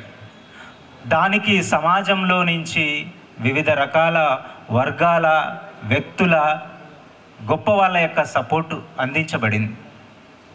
బాబాసాహెబ్ అంబేద్కర్ యొక్క గురువైనటువంటి ఎవరు? అంబేద్కర్. భీమరావుకి అంబేద్కర్ బ్రాహ్మణుడు. ఆయన ఇచ్చినటువంటి మొదటి సపోర్టు నుంచి మొదలుకుంటే వివిధ రకాల వ్యక్తులు ఇచ్చినటువంటి పరోక్ష ప్రత్యక్ష ప్రోత్సాహం ఆయన్ని అత్యంత ఉన్నత స్థాయిలో నిలబెట్టింది. అదేవిధంగా బాబాసాహెబ్ అంబేద్కర్ ఈరోజు భారత రాజ్యాంగాన్ని రాసి భారతదేశంలో దశాబ్దాలుగా జరిగిన ఎందరో మహాపురుషుల యొక్క పోరాటాలని మొత్తం చదివి ఆ పోరాటాల ద్వారా వచ్చినటువంటి విజయాలను, ఫలితాలను, ఆ యొక్క సామాజిక ఉద్యమాల ద్వారా వచ్చినటువంటి ఏదైతే గొప్ప మార్పులు ఉన్నాయో వాటన్నిటిని భారత రాజ్యాంగంలో పొందుపరచడానికి బొంబాయి ప్రావిన్స్లో ఆయన పనిచేసినటువంటి ఏదైతే అనుభవం ఉందో ఇవన్నీ కలగలిపి భారత రాజ్యాంగంలో అట్టడుగు జాతుల కోసం కొన్ని హక్కులు తీసుకురావడం జరిగింది. జోగేంద్రనాథ్ మండల్ గారి గురించి చెప్పిన మనం మేఘాజీ నారాయణ్ లోఖండే గురించి కూడా చెప్పాల్సినటువంటి అవసరం ఉంది. ట్రేడ్ యూనియన్ నాయకులు ఇక్కడ ఎవరున్నారో తెలియదు, కానీ మిత్రులు ఆలోచన చేయాలి. చాలా సందర్భాల్లో చెప్పినాం. 14 గంటల పని గంటలని ఏదైతే రోజుకు 14 గంటలు చేయాల్సినటువంటి పరిస్థితి నుంచి 8 గంటలుగా తీసుకొచ్చినటువంటి మహాపురుషుడు మహాత్మా జ్యోతిబా ఫూలే యొక్క శిష్యుడు మేఘాజీ నారాయణరావు లోఖండే. ఆ యొక్క పోరాటాన్నే తర్వాత కాలంలో బాబాసాహెబ్ అంబేద్కర్ భారత రాజ్యాంగంలో పొందుపరచడానికి బొంబాయి ప్రావిన్స్లో లేబర్ కౌన్సిల్లో ఆయన లేబర్ మినిస్టర్గా చేసినటువంటి అనుభవాలు. అంటే ఇవన్నీ కూడా ఈ దేశంలో ఆయా కాలాల్లో ఆయా ప్రాంతాల్లో అన్టచబిలిటీకి వ్యతిరేకంగా, కుల వివక్షకు వ్యతిరేకంగా, సామాజిక అసమానతలకు వ్యతిరేకంగా ఎన్నో పోరాటాలు జరిగినాయి. ఆది ధర్మీయులు, సత్నామీయులు, ఆది వంశీయులు, వివిధ రకాల వర్గాలు నార్త్ ఇండియాలో, అదేవిధంగా సదరన్ ఇండియాలో ఆది ద్రావిడులు, ఆది ఆంధ్రులు, డిఫరెంట్ టైప్ ఆఫ్ సెక్ట్స్ చేసినటువంటి పోరాటాలు ఇవన్నీ కూడా బాబాసాహెబ్ అంబేద్కర్ అధ్యయనం చేశారు. వాటి నుంచి మద్దతును కూడగట్టిండు. ఆ మద్దతే బాబాసాహెబ్ అంబేద్కర్కు మొదటి రౌండ్ టేబుల్, రెండవ రౌండ్ టేబుల్లో మనకు ప్రతినిధిగా వెళ్ళేటటువంటి అవకాశాన్ని కల్పించింది. ఇదంతా బాగానే ఉంది. బాబాసాహెబ్ అంబేద్కర్ పేరుని నిరంతరం పఠిస్తూ బాబాసాహెబ్ అంబేద్కర్ సిద్ధాంతం పేరిట నిరంతరం కమర్షియల్ బిజినెస్ చేసే ఒక స్థాయికి మన సమాజం, మన మేధావులు దిగజారిపోయారు. దీన్ని మనం గమనించకపోతే ప్రతిసారి మనం మోసపోతూనే ఉంటాం. ఇప్పటికీ మోసపోతూనే ఉన్నాం. ఇప్పుడు కూడా మోసం జరిగిపోయింది, మళ్ళీసారి ఇంకో మోసం జరుగుతుంది. వాళ్ళ పట్ల మనం అప్రమత్తతో ఉండాల్సిన అవసరం అయితే ఉంది. ఇది నేను చాలా సీరియస్గా చెప్తున్నటువంటి అంశం. మన డబ్బును, మన సమయాన్ని, మన యొక్క జ్ఞానాన్ని కొంతమంది స్వార్థపర శక్తులు నిరంతరం వాళ్ళ అవసరం కోసం వాడుకొని ఈ ఉద్యమాలను, ఈ సమాజాన్ని మోసం చేసే పరిస్థితి నిరంతరం గమనిస్తూ వస్తున్నాం. దీని పట్ల అప్రమత్తం ఉండాలని నేను సవినయంగా కోరుకుంటున్నా. అదేవిధంగా ఈ సందర్భంగా ఇంతమంది ఉద్యోగస్తులం వచ్చినాం. ఇంతమంది ఉద్యోగస్తులు, బాబాసాహెబ్ అంబేద్కర్ తన తెలివితోటి ఎక్కడ రిజర్వేషన్లు అనేవి లేవు. అప్పుడు రిజర్వేషన్లు లేని సమయంలోనే ఆనాటి నాయకుల కంటే గొప్పగా చదువుకున్నటువంటి డాక్టర్ అంబేద్కర్ ఓపెన్లో కాంపీట్ చేయగలిగారు కదా. మరి ఈరోజు ఆ రోజు ఆయనకు తినడానికి తిండి లేని పరిస్థితుల్లో ఓపెన్లో కాంపీట్ చేసినప్పుడు మనం ఉద్యోగస్తులం, ఒక్కొక్కరి జీతాలు ఎంత ఉన్నాయి? నిజంగా మన బిడ్డలను ఏమన్నా సామాజిక ఉద్యమ పోరాటాలను దింపుతున్నామా? లేదు కదా. మరి మన బిడ్డలు ఎందుకు ఓపెన్లో కాంపీట్ చేయలేని పరిస్థితిలో ఉన్నారు? ఇంకా రిజర్వేషన్ల మీదనే ఈ ఉద్యోగస్తుల పిల్లలు ఆధారపడడం ఏంటి? ఇది ఆలోచన చేయాల్సిన అవసరం ఉంది. మనము రిజర్వేషన్ల ద్వారా వచ్చే సీట్లు కానీ, అంటే విద్యలో వచ్చే సీట్లు కానీ, ఉద్యోగాలలో వచ్చేటటువంటి పోస్టులు కానీ మనకి ఇంకొన్ని ఎక్కువ రావాలని అంటే మనము ఓపెన్లో కాంపీట్ చేయగలిగితే మన వెనక ఉన్నటువంటి కులంలో ఉన్న వాళ్ళకు కూడా రిజర్వేషన్లో సీట్లు వస్తాయి కదా. వాడి సీట్లు ఇవ్వలే, వాడి పోస్టులు ఇవ్వలేదని పాలకుల్ని నిందించేటటువంటి పనిని బంద్ చేసి మన ఉద్యోగస్తులు చేయాల్సినటువంటి పని ఏందనంటే వాళ్ళ పిల్లలను ఓపెన్లో కాంపీట్ చేసే విధంగా చదివించాలి, కష్టపడి చదివించాలి, కష్టపడి ఆ పిల్లలు కూడా చదవాలి. అట్లా చదివిన వాళ్ళు మన సంఘంలో కూడా చాలామంది ఉద్యోగస్తుల యొక్క పిల్లలు మంచిగా ఓపెన్లో కంప్లీట్ చేసి మంచి స్థాయికి వెళ్ళిన వాళ్ళు ఉన్నారు. వాళ్ళందరినీ స్ఫూర్తి తీసుకొని మన బిడ్డల్ని చదివించాలి. ఈరోజు ఇక్కడికి చాలామంది కార్మికులు వచ్చి ఉంటారు, ఐటీఐ చదివినటువంటి వాళ్ళు వచ్చి ఉంటారు. మీకు ఉన్నటువంటి జీతం ఎంత? ఆ జీతం ద్వారా వచ్చేటటువంటి ఏదైతే డబ్బు ఉందో ఆ డబ్బుని ఏ విధమైనటువంటి యాక్టివిటీస్కి ఎక్కువ వాడుతున్నారు మీ జీవితంలో? మీ బిడ్డల చదువుల కోసం వాడుతున్నారా? పండగల కోసం వాడుతున్నారా? లేకపోతే విలాసాల కోసం వాడుతున్నారా? సౌకర్యవంతమైన జీవితం కోసం వాడుతున్నారా? మనం బేరీజు వేసుకోవాలి, ఆలోచన చేసుకోవాలి. అట్లా చేసుకోగలిగితే మన బిడ్డల యొక్క చదువులో మనం సపోర్టు గొప్పగా ఇవ్వగలిగితే డెఫినెట్గా బాబాసాహెబ్ అంబేద్కర్ కోరుకున్నటువంటి ఒక సమాజం వైపు మనం వెళ్ళేటటువంటి అవకాశం ఉంటుంది. ఇది ఎందరో జీవితాల్లో ఇది నిరూపించబడింది. లిటరల్గా మా ఫాదర్, నేను చిన్నగా ఉన్నప్పుడు మాకున్నటువంటి 3 ఎకరాల భూమి, అంటే ఆనాడు ఉన్నటువంటి దొరగారు వెట్టి చాకిరీ చేస్తే ఇచ్చినటువంటి భూమిలో నుంచి 3 ఎకరాల భూమిలో దాదాపు 2.5 ఎకరాలు మా నాన్నగారు అమ్మేసారు. మా పాలోళ్ళందరూ కూడా వాళ్ళ భూములు అట్లే ఉంచుకున్నారు, వాళ్ళు ఎవరు అమ్మలే. కానీ మా నాన్న మా చదువుల కోసం అడ్డికి పావు షేర్ అమ్మిండు, భూములు మొత్తం అమ్మేసిండు. గుంట 200కు 300కు కూడా గుంట అమ్మిన సందర్భాలు నాకు ఇప్పటికి గుర్తు. ఓసారి మా ఇంటిల్లి బాధ అంటే మా తమ్ముడికి, నాకు, మా నాన్నకు టైఫాయిడ్ వస్తే ఒక 20 రోజుల పాటు హాస్పిటలైజ్ అయినాం. గవర్నమెంట్ హాస్పిటల్ రామన్నపేటలో పడితే ఇంటికి వచ్చిన తర్వాత ఉపాధి లేకపోతే, తిండి లేకపోతే భూమి అమ్మిన రోజు నాకు గుర్తు. కానీ మా పాలెళ్ళు ఎవరైతే, మా చుట్టుపక్కల మా వాళ్ళు ఎవరైతే ఉన్నారో వాళ్ళు ఏ భూమిని అమ్మలేదు. కానీ మా నాన్న అమ్మిన భూములతోటి మమ్మల్ని చదివించాడు. నరారాఘవరెడ్డి గారు మా ఊర్లో స్కూల్ పెట్టినప్పుడు టీచర్లకు ప్రైవేట్ టీచర్లను కూడా పెట్టి చదివించేవాళ్ళం. అంటే ఉన్న గవర్నమెంట్ టీచర్లు సరిపోకపోతే ప్రైవేట్ వాళ్ళని కూడా పెట్టి ఆయన ఎలాగైనా మీరు కష్టపడి మీ పిల్లల్ని చదివించాలని చెప్పేవారు. అట్లా ప్రైవేట్ టీచర్లకు ఆ జీతాలు ఇవ్వలేని పరిస్థితులలో ఎవరైతే పేరెంట్స్ ఉన్నారో పేరెంట్స్ నుంచి పర్ స్టూడెంట్ 150 రూపాయలు వసూలు చేసేవాళ్ళు. ఆ రోజు 150 రూపాయలు కట్టలేని పరిస్థితుల్లో క్లాస్ బయట నిల్చున్న రోజులు నాకు ఇప్పటికి గుర్తు.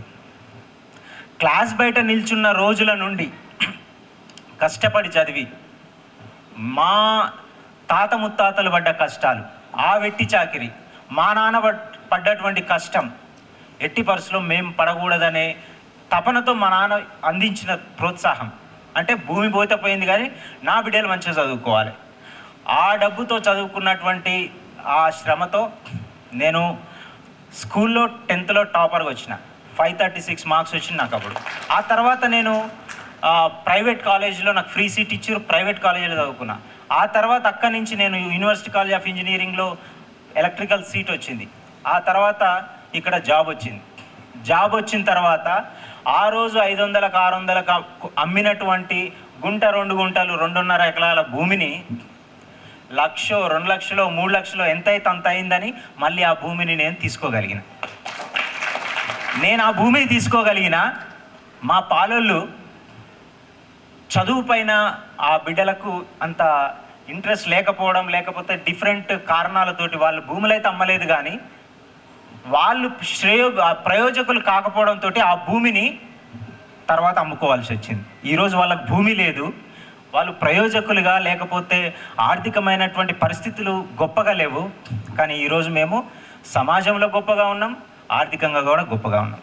అది బాబాసాహెబ్ అంబేద్కర్ భారత రాజ్యాంగం ద్వారా ఇచ్చినటువంటి ఫలితాలతోటి మనం సాధించవలసిన కనీస విషయాలు ఇవి. పొద్దున లేస్తే ఆ అగ్రవర్ణాలు, పొద్దున లేస్తే ఆ ముచ్చట్లు ఈ ముచ్చట్లు మాట్లాడి రాత్రికి మనం మన కుటుంబాన్ని ఆ మార్గం వైపు తీసుకెళ్లే ఏ ప్రయత్నం చేయకపోతే వేస్ట్. దయచేసి నేను ఈ ఉద్యోగ సమాజానికి జాబ్స్ని పోస్టులను ఎక్కువ క్రియేట్ చేయగలిగే శక్తి మన దగ్గర ఉంది అంటున్నాను. ఈ మధ్య బ్యాక్వర్డ్ క్లాసెస్ రత్నాకరరావు సార్ గారు గమనించారో లేదో కానీ బ్యాక్వర్డ్ క్లాసెస్లలో ఈరోజు ఓపెన్ కేటగిరీలో జెన్కోలో కానీ ట్రాన్స్కోలో కానీ డిస్కామ్లో కానీ ఎగ్జామ్స్ పెడితే ఏఈలు జేఏఓలు ఆ టెస్టులు పెడితే దాంట్లో దాదాపు 50% ఏమో బ్యాక్వర్డ్ క్లాసులు రాగలుగుతున్నారు. షెడ్యూల్ కాస్ట్ ట్రైబులలో జస్ట్ ఒక 2-3% మాత్రమే రాగలుగుతున్నారు. నేను షెడ్యూల్ కాస్ట్ అండ్ ట్రైబల్ ఎంప్లాయీస్కి ముఖ్యంగా రిక్వెస్ట్ చేసేది ఏంటంటే ఓపెన్లో మన బిడ్డలు కాంపీట్ చేసే విధంగా మీరు మీ బిడ్డలకు మీరు స్ఫూర్తినివ్వాల్సిన అవసరం ఉంది. ఇది నా యొక్క చాలా ఇంపార్టెంట్ రిక్వెస్ట్. ఇది చేయకపోతే మనం ఉద్యోగస్తులుగా మనము ఎంత డబ్బు సంపాదించినా ఆ డబ్బును పండగలకు పబ్బాలకు పెట్టి వృధా చేసినా గొప్పగా బతికినా దాంతో వచ్చే అవుట్పుట్ రాదు. మీరు ఈరోజు కార్మికులుగా ఉన్నారు, రేపు మీ బిడ్డలకు ఉద్యోగాలు రాని పరిస్థితి. రాబోయే కాలం అంతా టెక్నాలజీ, ఆర్టిఫిషియల్ టెక్నాలజీ వచ్చి ప్రపంచం అంతా మార్పులకు గురవుతుంటే మన బిడ్డలకు ఎలాంటి టాలెంట్ లేకపోతే, మన దగ్గర స్కిల్స్ లేకపోతే, మన దగ్గర నాలెడ్జ్ లేకపోతే అనుకోకుండానే మనల్ని ఎవరో బానిసలు చేయాల్సిన అవసరం లేదు. ఆటోమేటిక్గా మనం బానిసలం అయిపోతాం. దీంట్లో డౌటే లేదు.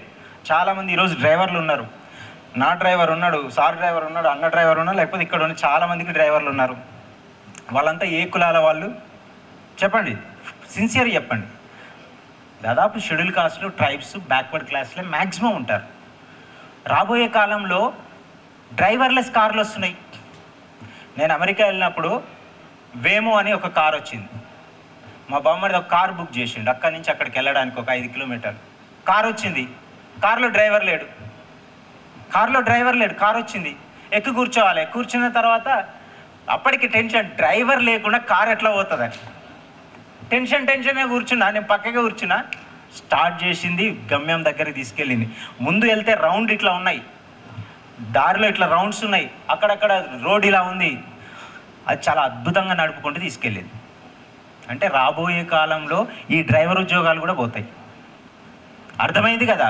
స్కిల్స్, నాలెడ్జ్, ఈ యొక్క సబ్జెక్టుల మీద మన పిల్లల్ని మనం ట్రైన్ చేయకపోతే గ్రామాలలో, పల్లెలలో, తండాలల్లో ఉన్నటువంటి నిరుపేద పిల్లలని మనం ఎడ్యుకేషన్ వైపు, స్కిల్స్ వైపు మనం పే బ్యాక్ టు సొసైటీ చేయకపోతే మనం ఎన్ని ముచ్చట్లు మాట్లాడుకున్న అంబేద్కర్ సిద్ధాంతానికి సంబంధించి వేస్ట్.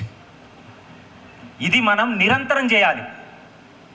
నిరంతరం ఈ పనిలో మన ఉద్యోగ సమాజం ఉండాలి. దానికి అందరి యొక్క సపోర్టు బాబాసాహెబ్ అంబేద్కర్ ఎట్లా తీసుకున్నాడో అట్లా మనకు కూడా సపోర్టు దొరుకుతుంది, 100% దొరుకుతుంది. ఆ దిశగా మనం ముందుకెళ్ళాలని. సమయం లేదు కాబట్టి, ఎక్కువ విషయాలు మాట్లాడేంత వేదిక కూడా కాదు కాబట్టి అసోసియేషన్ మీటింగ్ మళ్ళీసారి పెట్టుకున్నప్పుడు మళ్ళీ మాట్లాడుకుందామని తెలియజేస్తూ నాకు ఈ అవకాశం ఇచ్చినందుకు ధన్యవాదాలు తెలియజేస్తూ ముగిస్తున్నాను. జై భీమ్, జై భారత్. రూప దాల్చడానికి 3 యువకులు, కార్మికులు చాలా శ్రమపడ్డారు సార్. మీ ఆశీర్వాదం నేను కోరుకుంటున్నాను సార్. వాళ్ళు అడగలేరు. అనేది భావించవద్దు. మిగతా మిత్రులు మహేష్, డివిజన్ సెక్రటరీ, సంపత్ ఇక్కడే ఉంటారు, శ్రీకాంత్. ఏం లేదు సార్, మీ ఆశీర్వాదం మేము వాళ్ళకి ఇవ్వమని అడుగుతున్నాం సార్. వీళ్ళకు వాళ్ళు అన్యదా భావించవద్దు. నేను కూడా లేను, శ్రమపడే దాంట్లో నేను కూడా లేను.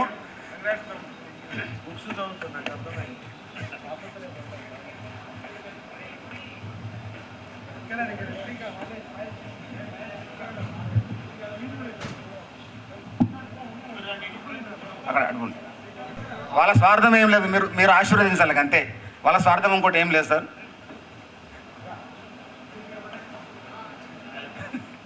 Thank you sir. సార్ అది నేను మీకు వదిలేస్తున్నాను సార్. అది సార్ సంపత్ ఇప్పుడు assistant linemen sir, SC Madiga sir, భార్య వచ్చేసి రెడ్డి సార్. మీరు ఎంకరేజ్ చేయాలని నేను స్టేజ్ మీద ఉన్న వేదికల అధికారులను నేను కోరుతున్నాను సార్, పెద్దవాళ్ళను. సంపత్ ఎస్సీ వచ్చి మాదిగ, భార్య రెడ్డి.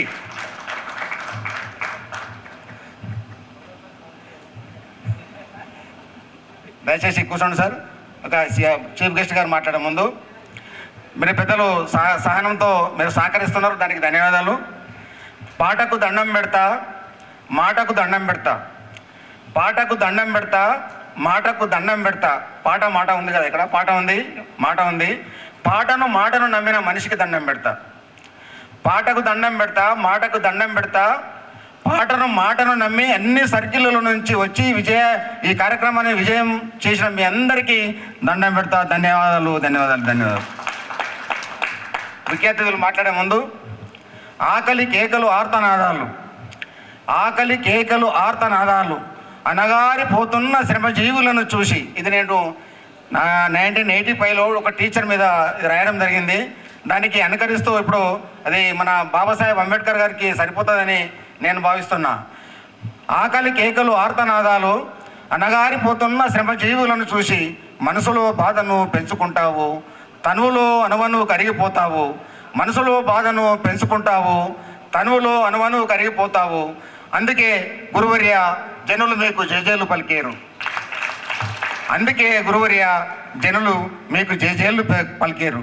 ఆకలి కేకలు ఆర్తనాదాలని అర్థం చేసుకున్న మన బాబాసాహెబ్ అంబేద్కర్ గారు. అదే రీతిలో మన రాష్ట్ర నాయకులు ఈ యొక్క పరిస్థితిని అర్థం చేసుకుని మన యొక్క కార్మిక అసోసియేషన్ యూనియన్లను నాయకులను ప్రోత్సహిస్తున్నందుకు వారికి కూడా మీ అందరి తరఫున ధన్యవాదాలు తెలియజేస్తున్నా. ఈ యొక్క కార్యక్రమం జరిగింది. అక్కడ దానికి చీఫ్ గెస్ట్గా ఉన్న రాష్ట్రంలో ఉన్న అన్ని పార్టీలను పిలవడం జరిగింది.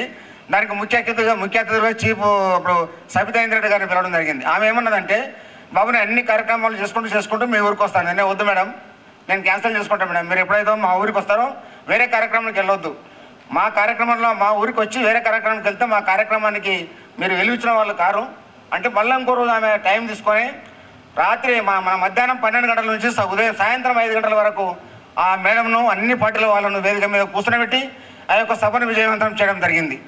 ఎందుకు చెప్తున్నానంటే ఆ కార్యక్రమాన్ని వాళ్ళ పెద్దల సహనాన్ని నేను పరీక్ష చేయడం జరిగింది. మీరు అనేదా భావించొద్దు. ఈ యొక్క కార్యక్రమాన్ని కూడా మన డి రత్నాకర్ సార్ గారు నేను అడిగిన, సార్ మీరు రావాలి సార్ అని అంటే, బాబు వస్తున్నారు అన్నాడు. మీరు రాకపోతే నేను ప్రోగ్రామ్ క్యాన్సిల్ చేసుకుంటాం సార్, ఎందుకంటే మా పెద్దవాళ్ళు వస్తున్నారు, మీరు లేకపోతే మా అసోసియేషన్కు మాకు వాల్యూ ఉండదని చెప్పి సార్ ఒప్పుకుంటేనే ఒక ప్రోగ్రామ్ చేసిన. సార్ ఒప్పుకోకపోతే నేను చేయను సార్, కార్యక్రమం నేను క్యాన్సిల్ చేసుకుంటాను. లే వస్తాను. సార్ ఏమనుకున్నాడో మరి ఆ మాట అనగానే ఎమ్మడే వస్తానన్నారు. నిజంగా వారికి ధన్యవాదాలు తెలియజేస్తూ మాట్లాడవలసిందిగా మా యొక్క కార్మికులను, రాజేంద్ర డివిజన్ సర్కిల్ కార్మికులను మీరు ఆశీర్వదించవలసిందిగా మిమ్మల్ని తెలియజేస్తూ తెలియజేసుకుంటున్నాను సార్. మీకు రిక్వెస్ట్ చేసుకుంటున్నాను సార్.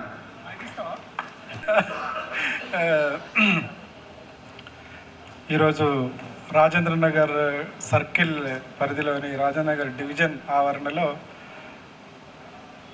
పరమ పూజ్య బాబాసాహెబ్ అంబేద్కర్ స్టాచ్యూని ఇనాగ్రేట్ చేసుకోవడం, తర్వాత మన జెండా, మన షాన్, మన అసోసియేషన్ యొక్క షాన్ అయినటువంటి జెండా ఆవిష్కరణ ప్రోగ్రామ్ను కూడా మనం దిగ్విజయంగా చేసుకోవడం, దానికి రాజేంద్ర నగర్ డివిజన్ నూతనంగా ఎన్నికైనటువంటి యువకులు దానికి పూర్తి సహకారం అందించినట్టుగా ఇప్పుడే మనకు యాదన్న చెప్పాడు. ఆయన మీటింగ్ చూసి కవి హృదయం పొంగింది, నాయకుడు పొంగిండు, ఇక అన్ని రకరకాల పొంగులు వచ్చినాయి అలా. సో నిజంగా కూడా యాదన్న చాలాసార్లు ఒక్కోసారి ఎమోషన్ గురై మంచి మంచి కవితలు చెప్తుంటాడు. అది అందరికీ ఉండాలి అట్లా, అంత వయసు వచ్చినా కానీ అంత ఓపికగా అంత కార్యక్రమాలు చేస్తూ ముందుకు తీసుకెళ్ళడం అనేది యాదన్న గొప్ప విషయం. అంతే వినమ్రంగా కృష్ణ ఈ యువకులను సపోర్ట్ చేస్తూ వారు పూర్తి సహకారాన్ని అందించి, కృష్ణ కూడా నిండుగా సభాధ్యక్షుడు అయినప్పటికీ కూడా ఆయన నెమ్మదిగా కదలకుండా మెదలకుండా మాట్లాడకుండా కూర్చొని మరి మొత్తం మాట్లాడగలిగే యాదన్నకు అప్పచెప్పిండు. ఇది లెక్క. ఆయన acting presiding officer Yadanna, original presiding officer Krishna, Mahesh, తర్వాత సంపత్, శ్రీకాంత్, ఇంకా చాలామంది పేర్లు చెప్తే ఒకసారి అటు ఇటు అయిపోతుంటుంది. అందరికీ కూడా డివిజన్ పదాధికారులందరికీ కూడా పేరు పేరున్న యొక్క శుభాభినందనలు, శుభాకాంక్షలు తెలియజేసుకుంటున్నాను. ఎందుకంటే ఇంత చాలా గొప్ప కార్యక్రమాన్ని చేశారు. చాలామంది చాలా రకాలుగా మాట్లాడారు. జెండా కార్యక్రమం అని అంటే మన అస్తిత్వాన్ని మనం నిలుపుకోవడం. చాలామంది అంటుంటారు కదా, మనం చంద్రమండలం పోయి కూడా ఒక జెండా వాత వచ్చిందని అంటారు కదా, ఆర్మ్ నీల్ స్ట్రాంగ్ ఇట్లా జెండా వాత వచ్చిండని మనం చదువుకున్నాం కదా. అట్లా జెండా వాతడం అంటే మన యొక్క అస్తిత్వాన్ని అక్కడ ఆ ఏరియాలో ఉన్నది మాది, ఇక్కడ మేము అంటే ఒక అధికారయుతంగా మా అస్తిత్వం ఉన్నదని నిలుపుకోవడం కోసం, చెప్పుకోవడం కోసం చేసే ఉత్తమమైన కార్యక్రమం జెండా ఆవిష్కరణ. ఇకపోతే బాబాసాహెబ్ లక్షలాది విగ్రహాల్లో ఈరోజు చేసుకున్నది కూడా ఇంకొక విగ్రహం. వాటి నుంచి మనం ఒక స్ఫూర్తి పొందాలనే ఒక ఆలోచనతో మనం చేసుకుంటాం. ఇది అంతా ఒక ఎత్తు అయితే ఈరోజు మరి ఈ నిర్వాహకులకు తెలిసి ఉండకపోవచ్చు బహుశా. ఈరోజు హైదరాబాద్ సోషల్ రిఫార్మర్ భాగ్యరెడ్డి వర్మ వర్ధంతి కూడా ఈరోజే. మాధరి భాగ్యరెడ్డి వర్మ వర్ధంతి కూడా ఈరోజే. మాధరి భాగ్యరెడ్డి వర్మ ఎంత సంఘ సంస్కర్త అంటే దాదాపు బాబాసాహెబ్ స్కూల్స్ ఇవన్నీ పెట్టే కంటే మొదలే ఈ హైదరాబాద్ సంస్థానంలో 21 బాలికా పాఠశాలలు ఓపెన్ చేసినటువంటి వాడు భాగ్యరెడ్డి వర్మ. చాదర్ఘాట్లో ఆది హిందూ భవన్ అని చెప్పి వారిచే నిర్మించబడ్డది ఇప్పటికి కూడా లైవ్లో ఉంది. అదే కాకుండా భాగ్యరెడ్డి వర్మ ఈరోజు చాలామంది చాలా రకాలుగా చెప్పారు. బాబాసాహెబ్కు the strongest supporter from south India is Bhagya Reddy Varma. ఎన్ని వేల ట్రంక్ కాల్స్, అప్పటికి ట్రంక్ కాల్స్, తర్వాత టెలిగ్రామ్స్, పోస్ట్ కార్డ్స్ ద్వారా మా నిజమైన నాయకుడు బాబాసాహెబ్ మాత్రమే, మా దళితులకు, మా అణగారిన వర్గాలకు నిజమైన నాయకుడు బాబాసాహెబ్ మాత్రమే, వారు రౌండ్ టేబుల్ సమావేశానికి పూర్తిగా అర్హులు, వారికి అధిక అవకాశం ఇవ్వాలని బ్రిటిష్ గవర్నమెంట్కు రాసిన అనేక వేలాది ఉత్తరాలు వీరి ద్వారానే పోయినాయని చెప్పి ఈ సందర్భంగా తెలియజేస్తున్నాం. అదేవిధంగా సౌత్ ఇండియాలో అంటే మహారాష్ట్రలో జరిగినటువంటి అనేక సమావేశాలకు, ఆంధ్రప్రదేశ్లో జరిగినటువంటి 2-3 సమావేశాలకు బాబాసాహెబ్ వచ్చిన సందర్భంగా వీరు వెళ్ళి 2-3 మీటింగ్లకు సభాధ్యక్షత వహించి బాబాసాహెబ్ను పూర్తిగా సమర్థించినటువంటి వాడు భాగ్యరెడ్డి వర్మ. భాగ్యరెడ్డి వర్మ యాక్చువల్గా మాధరి బాగయ్య, వర్మ అనేది ఒక బిరుదు, రెడ్డి అనేది ఒక బిరుదు. ఇదంతా ఆర్య సమాజ్లో మన్య సంఘం, జగన్ మిత్ర మండలి ఇట్లాంటి సంఘాలన్నీ పెట్టి అప్పుడున్న జోగిని వ్యవస్థ మీద విపరీతంగా పోరాడి దాన్ని రూపుమాపడానికి ప్రయత్నించిన ఒరిజినల్ సంఘ సంస్కర్త ఎవరైనా ఉన్నారంటే ఈ హైదరాబాద్ సంస్థానంలో భాగ్యరెడ్డి వర్మ మాత్రమే. వారి నాయకత్వంలో చాలా సంస్కరణలు జరిగినాయి. ఆ రోజు ఉన్నటువంటి నిజాం నవాబు కూడా భాగ్యరెడ్డి వర్మ ఏది చెప్తే అది ఫాలో అయ్యేవారంటే మనం ఆశ్చర్యపడాల్సిన పని లేదు. కాబట్టి ఈరోజు వారి వర్ధంతి సందర్భం కూడా ఇది తెలియక ఇది కలిసి వచ్చింది. చాలా మంచి పరిణామము. మన హైదరాబాద్ షాన్ మన భాగ్యరెడ్డి వర్మను కూడా తలుసుకునే ఒక గొప్ప కార్యక్రమం కూడా మనము ఈరోజు జరుపుకుంటున్నాం. పోతే చాలామంది చాలా రకాలుగా మాట్లాడారు. మనకు కోర్ సబ్జెక్టులు గత 4 ఏళ్ల నుంచి మనల్ని వేధిస్తున్నది. ఈ విషయాన్ని మన వాళ్ళు కొంతమంది రాజకీయం వైపు, ఇంకొక వైపు సెల్ఫ్ డెవలప్మెంట్ గురించి ఇట్లాంటి కార్యక్రమాలు అన్నీ చెప్పారు. కాకపోతే నేను కూడా మరి మనకు అవసరమైన సమస్యలు కొన్ని మీ ముందు ఉంచాలి కాబట్టి నేను 2-3 విషయాలు చెప్తాను. పక్కన మన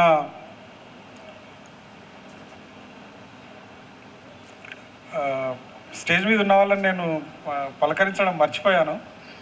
డివిజన్ కమిటీ, రీజనల్ కమిటీ వాళ్ళని చెప్పాను. నా రాష్ట్ర స్థాయి నా సహచరులైనటువంటి మేడి రమేష్ గారు, సోమ్లా నాయక్ గారు, ఇటువైపు చంద్రయ్య గారు, తర్వాత కంపెనీ బాధ్యులైనటువంటి ఆనంద్ బాబు, తర్వాత బీచ్పల్లి గారు, ఈశ్వర్ ప్రసాద్ ఇక్కడ ఉన్న ఏడీ గారు, తర్వాత సార్కు చాలా ఏమంటారు టైటిల్స్ ఉన్నాయి, అన్ని పోర్ట్ఫోలియోలు చాలా ఉన్నాయి. టీఎస్పీ ప్రెసిడెంటు, జేఏసీ కన్వీనరు కదా sir, JAC convener, national level నీకో దానికి వైస్ ప్రెసిడెంట్, సెక్రటరీ జనరల్. ఇంకా మనకు అన్ని విషయాల్లో చేదోడుగా వాదాముడుగా ఉండే మన స్నేహితులు లాంటి రత్నాకర్ గారు నాలాగానే చాలా మితభాషి, కానీ నాకంటే చాలా ఉన్నతులు వేరే విషయం, కానీ మితంగా నాలాగానే మాట్లాడతారు. ఇంతకుముందు యాదన్న కూడా ఒక వ్యాలిడిటరీ వర్డ్స్ వాడారు, మాకు ఏ సమస్య ఉన్నా సారే ఇచ్చేస్తారని చెప్పి. వీరి ఈశ్వర్ ప్రసాద్ గారికి, తర్వాత డిఈ గారికి సపోర్ట్ చేసే ఆఫీస్ క్రూ ఎవరైతే ఏఈలు, ఏడీలు, ఇంకా ఇతరత్ర ఎవరైనా వస్తే వాళ్ళకు, యూనియన్ మెంబర్లకు, యూనియన్ రిప్రజెంటేటివ్స్ ఎవరైతే ఉన్నారో వాళ్ళకు, అనేక జిల్లాల నుంచి మా పదాధికారులు ఎవరైతే వచ్చిండో వాళ్ళకి, ఈ తర్వాత ఇక్కడ ఈ డివిజన్ పరిధిలో సర్కిల్ పరిధిలో వచ్చిన వాళ్ళందరూ కూడా పేరు పేరున నా యొక్క జైభీం తెలియజేస్తున్నా. చివరికి మాట్లాడే వాళ్ళకు 2-3 విషయాలు ఉంటాయి అన్నట్టు. రెండేమో అటు చూడాలి కదా, మీరేమో ఇటు చూస్తుంటారు, నేను అటు చూడాలి. నేను అటు చూస్తుంటే అటు కుర్చీలు ఖాళీగా కనిపిస్తాయి, ఒక పాయింట్ అది. రెండవది మాట్లాడడానికి పెద్దగా స్కోప్ కూడా ఏముండదు, అన్నీ మాట్లాడేస్తాం. అయినప్పటికీ కూడా మనకు 2-3 సబ్జెక్టులు ఉన్నాయి. డైరెక్ట్ రిక్రూట్స్ విషయంలో మనకు మెరిట్ కమ్ సీనియారిటీ అనేది ఒకటి 2021 నుంచి మనం మెడ మీద కత్తిలాగా వేలాడుతుంది.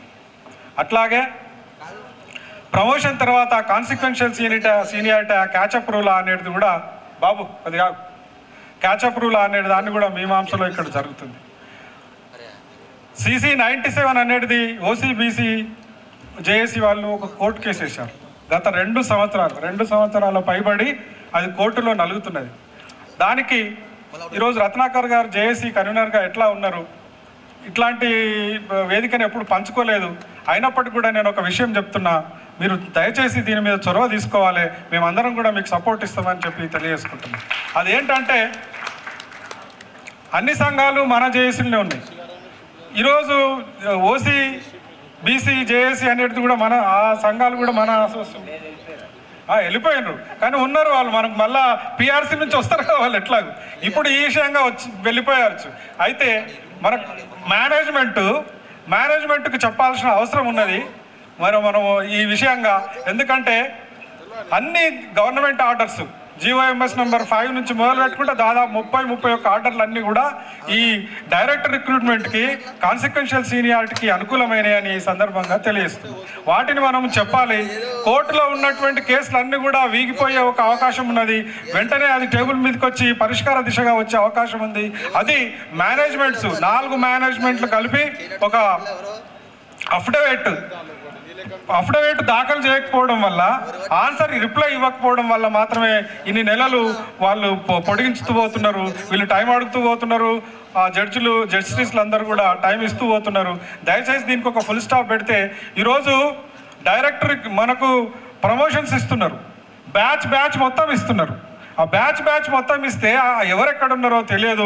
ROR ప్రకారం అది నష్టం జరుగుతున్నది, సీనియారిటీ మెయింటెనెన్స్లో నష్టం జరుగుతుంది. కాబట్టి ఇది ఒకరి JLM నుంచి మొదలుకుంటే CE వరకు కూడా ఈ సమస్య ఉంది. కాబట్టి దయచేసి మనం అందరం దీన్ని వార్ఫూట్లో దీన్ని మేనేజ్మెంట్ దృష్టి తీసుకెళ్ళి త్వరితగతిన కోర్టులో ఉన్నటువంటి కేసులకు ఒక పరిష్కార మార్గం చూడాలని ఈ సభా వేదిక ద్వారా మీ ద్వారా నేను మీకు విజ్ఞప్తి చేస్తున్నా. మనం అందరం కూడా మేనేజ్మెంట్ దగ్గరికి వెళ్దామని కోరుకుంటున్నాం. రెండో విషయము, చాలామంది రాజ్యాంగం అని మాట్లాడుతారు. ఏదైతే బాబాసాహెబ్ ఒక విషయం చెప్పాడు, బాబాసాహెబ్ డాక్టర్ భీమ్రావ్ అంబేద్కర్ గారు ఒక విషయం చెప్పారు. ఎఫిషియన్సీ విషయంలో ఒక మాట ఏం చెప్పారంటే,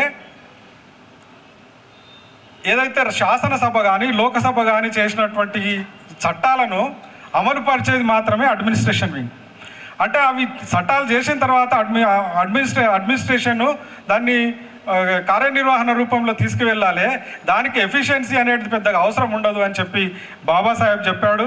ఆ ఎఫిషియన్సీ అనేది ఇక్కడ మళ్ళీ ఇంకో మాట చెప్పారు. అదేంటంటే ఈ దేశంలో చాలా తీవ్రమైన అసమానతలు ఉన్నాయి. కుల వివక్ష వలన, కులాల వల్ల, మతాల వల్ల తీవ్రమైన అవాంతరాలు ఉన్నాయి, తర్వాత వ్యత్యాసాలు ఉన్నాయి.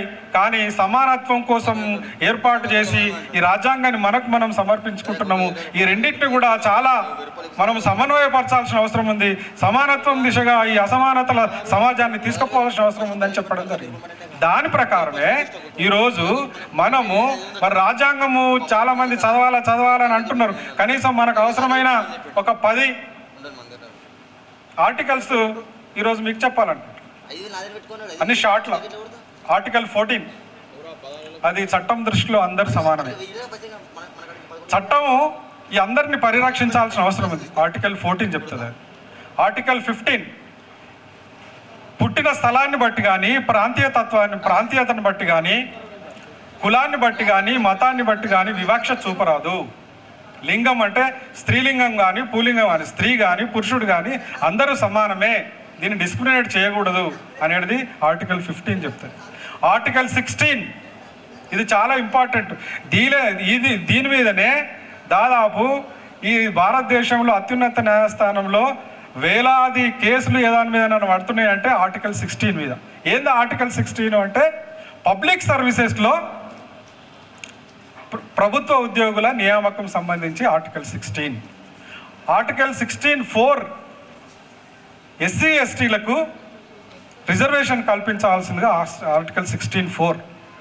ఆర్టికల్ 16(4)(a) ఏం చెప్తుందనంటే రిజర్వేషన్స్ తర్వాత మనకు నియామకాలు జరిగిన తర్వాత ప్రమోషన్ కూడా ఇవ్వాలి, ప్రమోషన్ ఇచ్చిన తర్వాత కాన్సిక్వెన్షియల్ సీనియారిటీ కూడా మెయింటైన్ చేయాలి అనేది చెప్పేది ఆర్టికల్ 16(4)(a). ఆ 4A 2 తడవలు అమెండ్మెంట్కి గురైంది. లాస్ట్కు 2001లో కూడా ఒకసారి అమెండ్మెంట్కి గురైంది. అది కాన్సిక్వెన్షియల్ సీనియారిటీని మెయింటైన్ చేయాలని చెప్పి. ఈరోజు క్యాచ్ రూల్ కాదు, బిమ్లేస్ అదేంది ఇంతకుముందు కేసులైనటువంటి అన్నీ వీగిపోయినాయి. విర్పాల్ సింగ్ చౌహాన్ కేసు ఈ క్యాచ్ రూల్ కావాలన్నది. కానీ సర్వోన్నత న్యాయస్థానము పార్లమెంటు సమర్పించింది ఏందనంటే కాన్సిక్వెన్షియల్ సీనియారిటీ, ప్రమోషన్ తర్వాత వచ్చినటువంటి సీనియారిటీయే నిజమైన సీనియారిటీ, దాన్నే కంటిన్యూ చేయాలని చెప్పి 16(4)(a) చెప్తుంది. 16(4)(b) ఏం చెప్తుందనంటే ఏదైతే సంవత్సరంలో బ్యాక్లాగ్ పోస్టులు ఉంటాయో అవి సపరేట్. 100 పోస్టులు ఈ సంవత్సరానికి నువ్వు ఫిలప్ చేసేది ఉంటే 100 పోస్టులో వచ్చే 15 + 6 ఇప్పుడు 10, 21 పోస్ట్ 25 పోస్ట్ అనేది దీనికి సంబంధం లేదు. ఇది సపరేటు, ఇది సపరేటు. దీన్ని ముందు చేయాలి అంటే బ్యాక్లాగ్ పోస్ట్ అని ఫస్ట్ చేయాలి. ఫస్ట్ చేసిన వాళ్ళనే ఫస్ట్ సీనియారిటీలు ఉంటారు. ఈ 100 మందిని ఒకవేళ నియామకం చేస్తే వాళ్ళు తర్వాత ఉంటారు అనేది 16(4)(b) చెప్తుంది. ఇది రాజ్యాంగం ద్వారా మనకొచ్చిన ఒక హక్కు. ఇది మనకు ఫేవర్ చేస్తాను కాదు, మొత్తం రాజ్యాంగమే.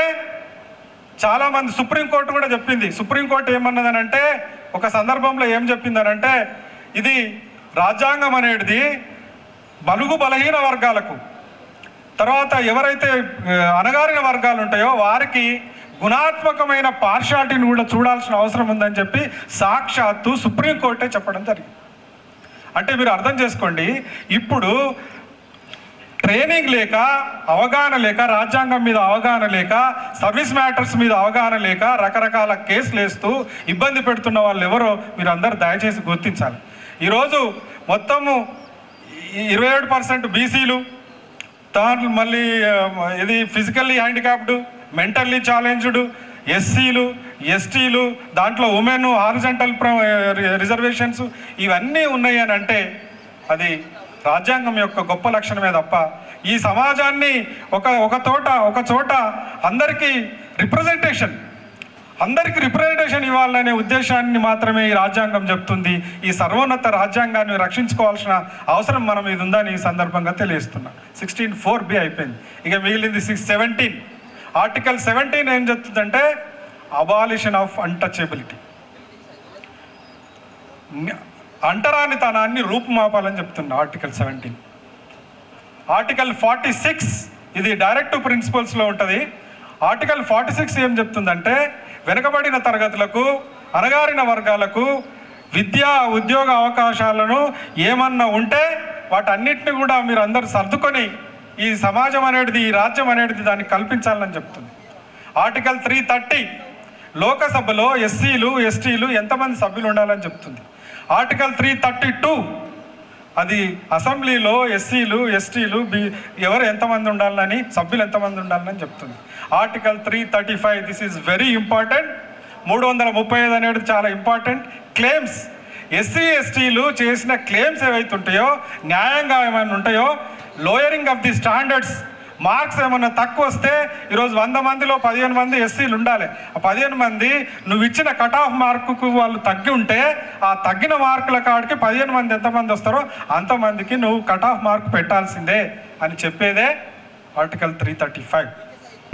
పనిచేసి అందరికీ న్యాయం చేస్తుందని ఈ సందర్భంగా తెలియజేసుకుంటూ మనం అందరం కూడా అదే దిశగా ఉండాలని, మనం అందరం కూడా సమ్యక్ వాక్ సమ్యక్ క్రియ అని బుద్ధిజంలో ఏదైతే చెప్తామో మంచినే మాట్లాడి మంచినే చేసి గుణాత్మకమైన విషయాలను మనం అందరం స్ట్రాంగ్గా సపోర్ట్ చేసి ఈ సభ్య సమాజంలో వీరు కూడా ఉత్తములే, వీళ్ళు బలహీనులు కాదు, దళితులు కాదు, అంటరాని వారు, అందరి వారు బాబాసాహెబ్ లాగానే అందరి వారు మనవారు అని అందరూ హక్కున చేర్చుకునే ఒక మహత్తరమైన కార్యక్రమాన్ని మనము మునుముందు తీసుకోవాలని కోరుకుంటూ మీ వచ్చిన వాళ్ళందరికీ కూడా ఒక 1000 నమస్కారాలు పెడదాము.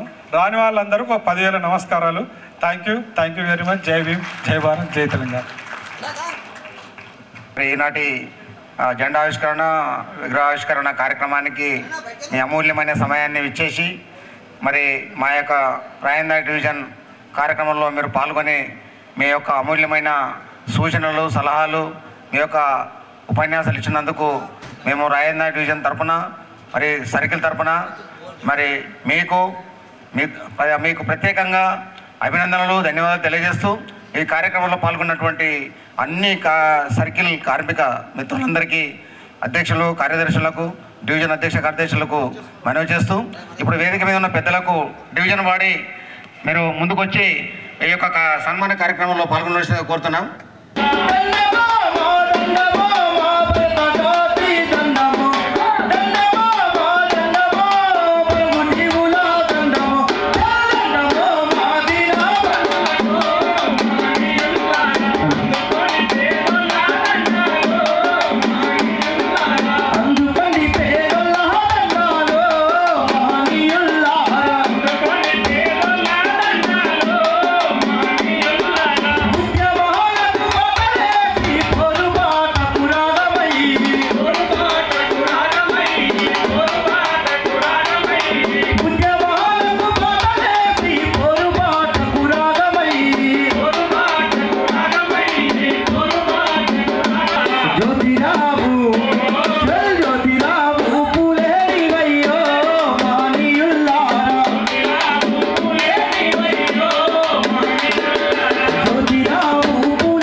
జోహార్ బాబా సాహెబ్ అంబేద్కర్.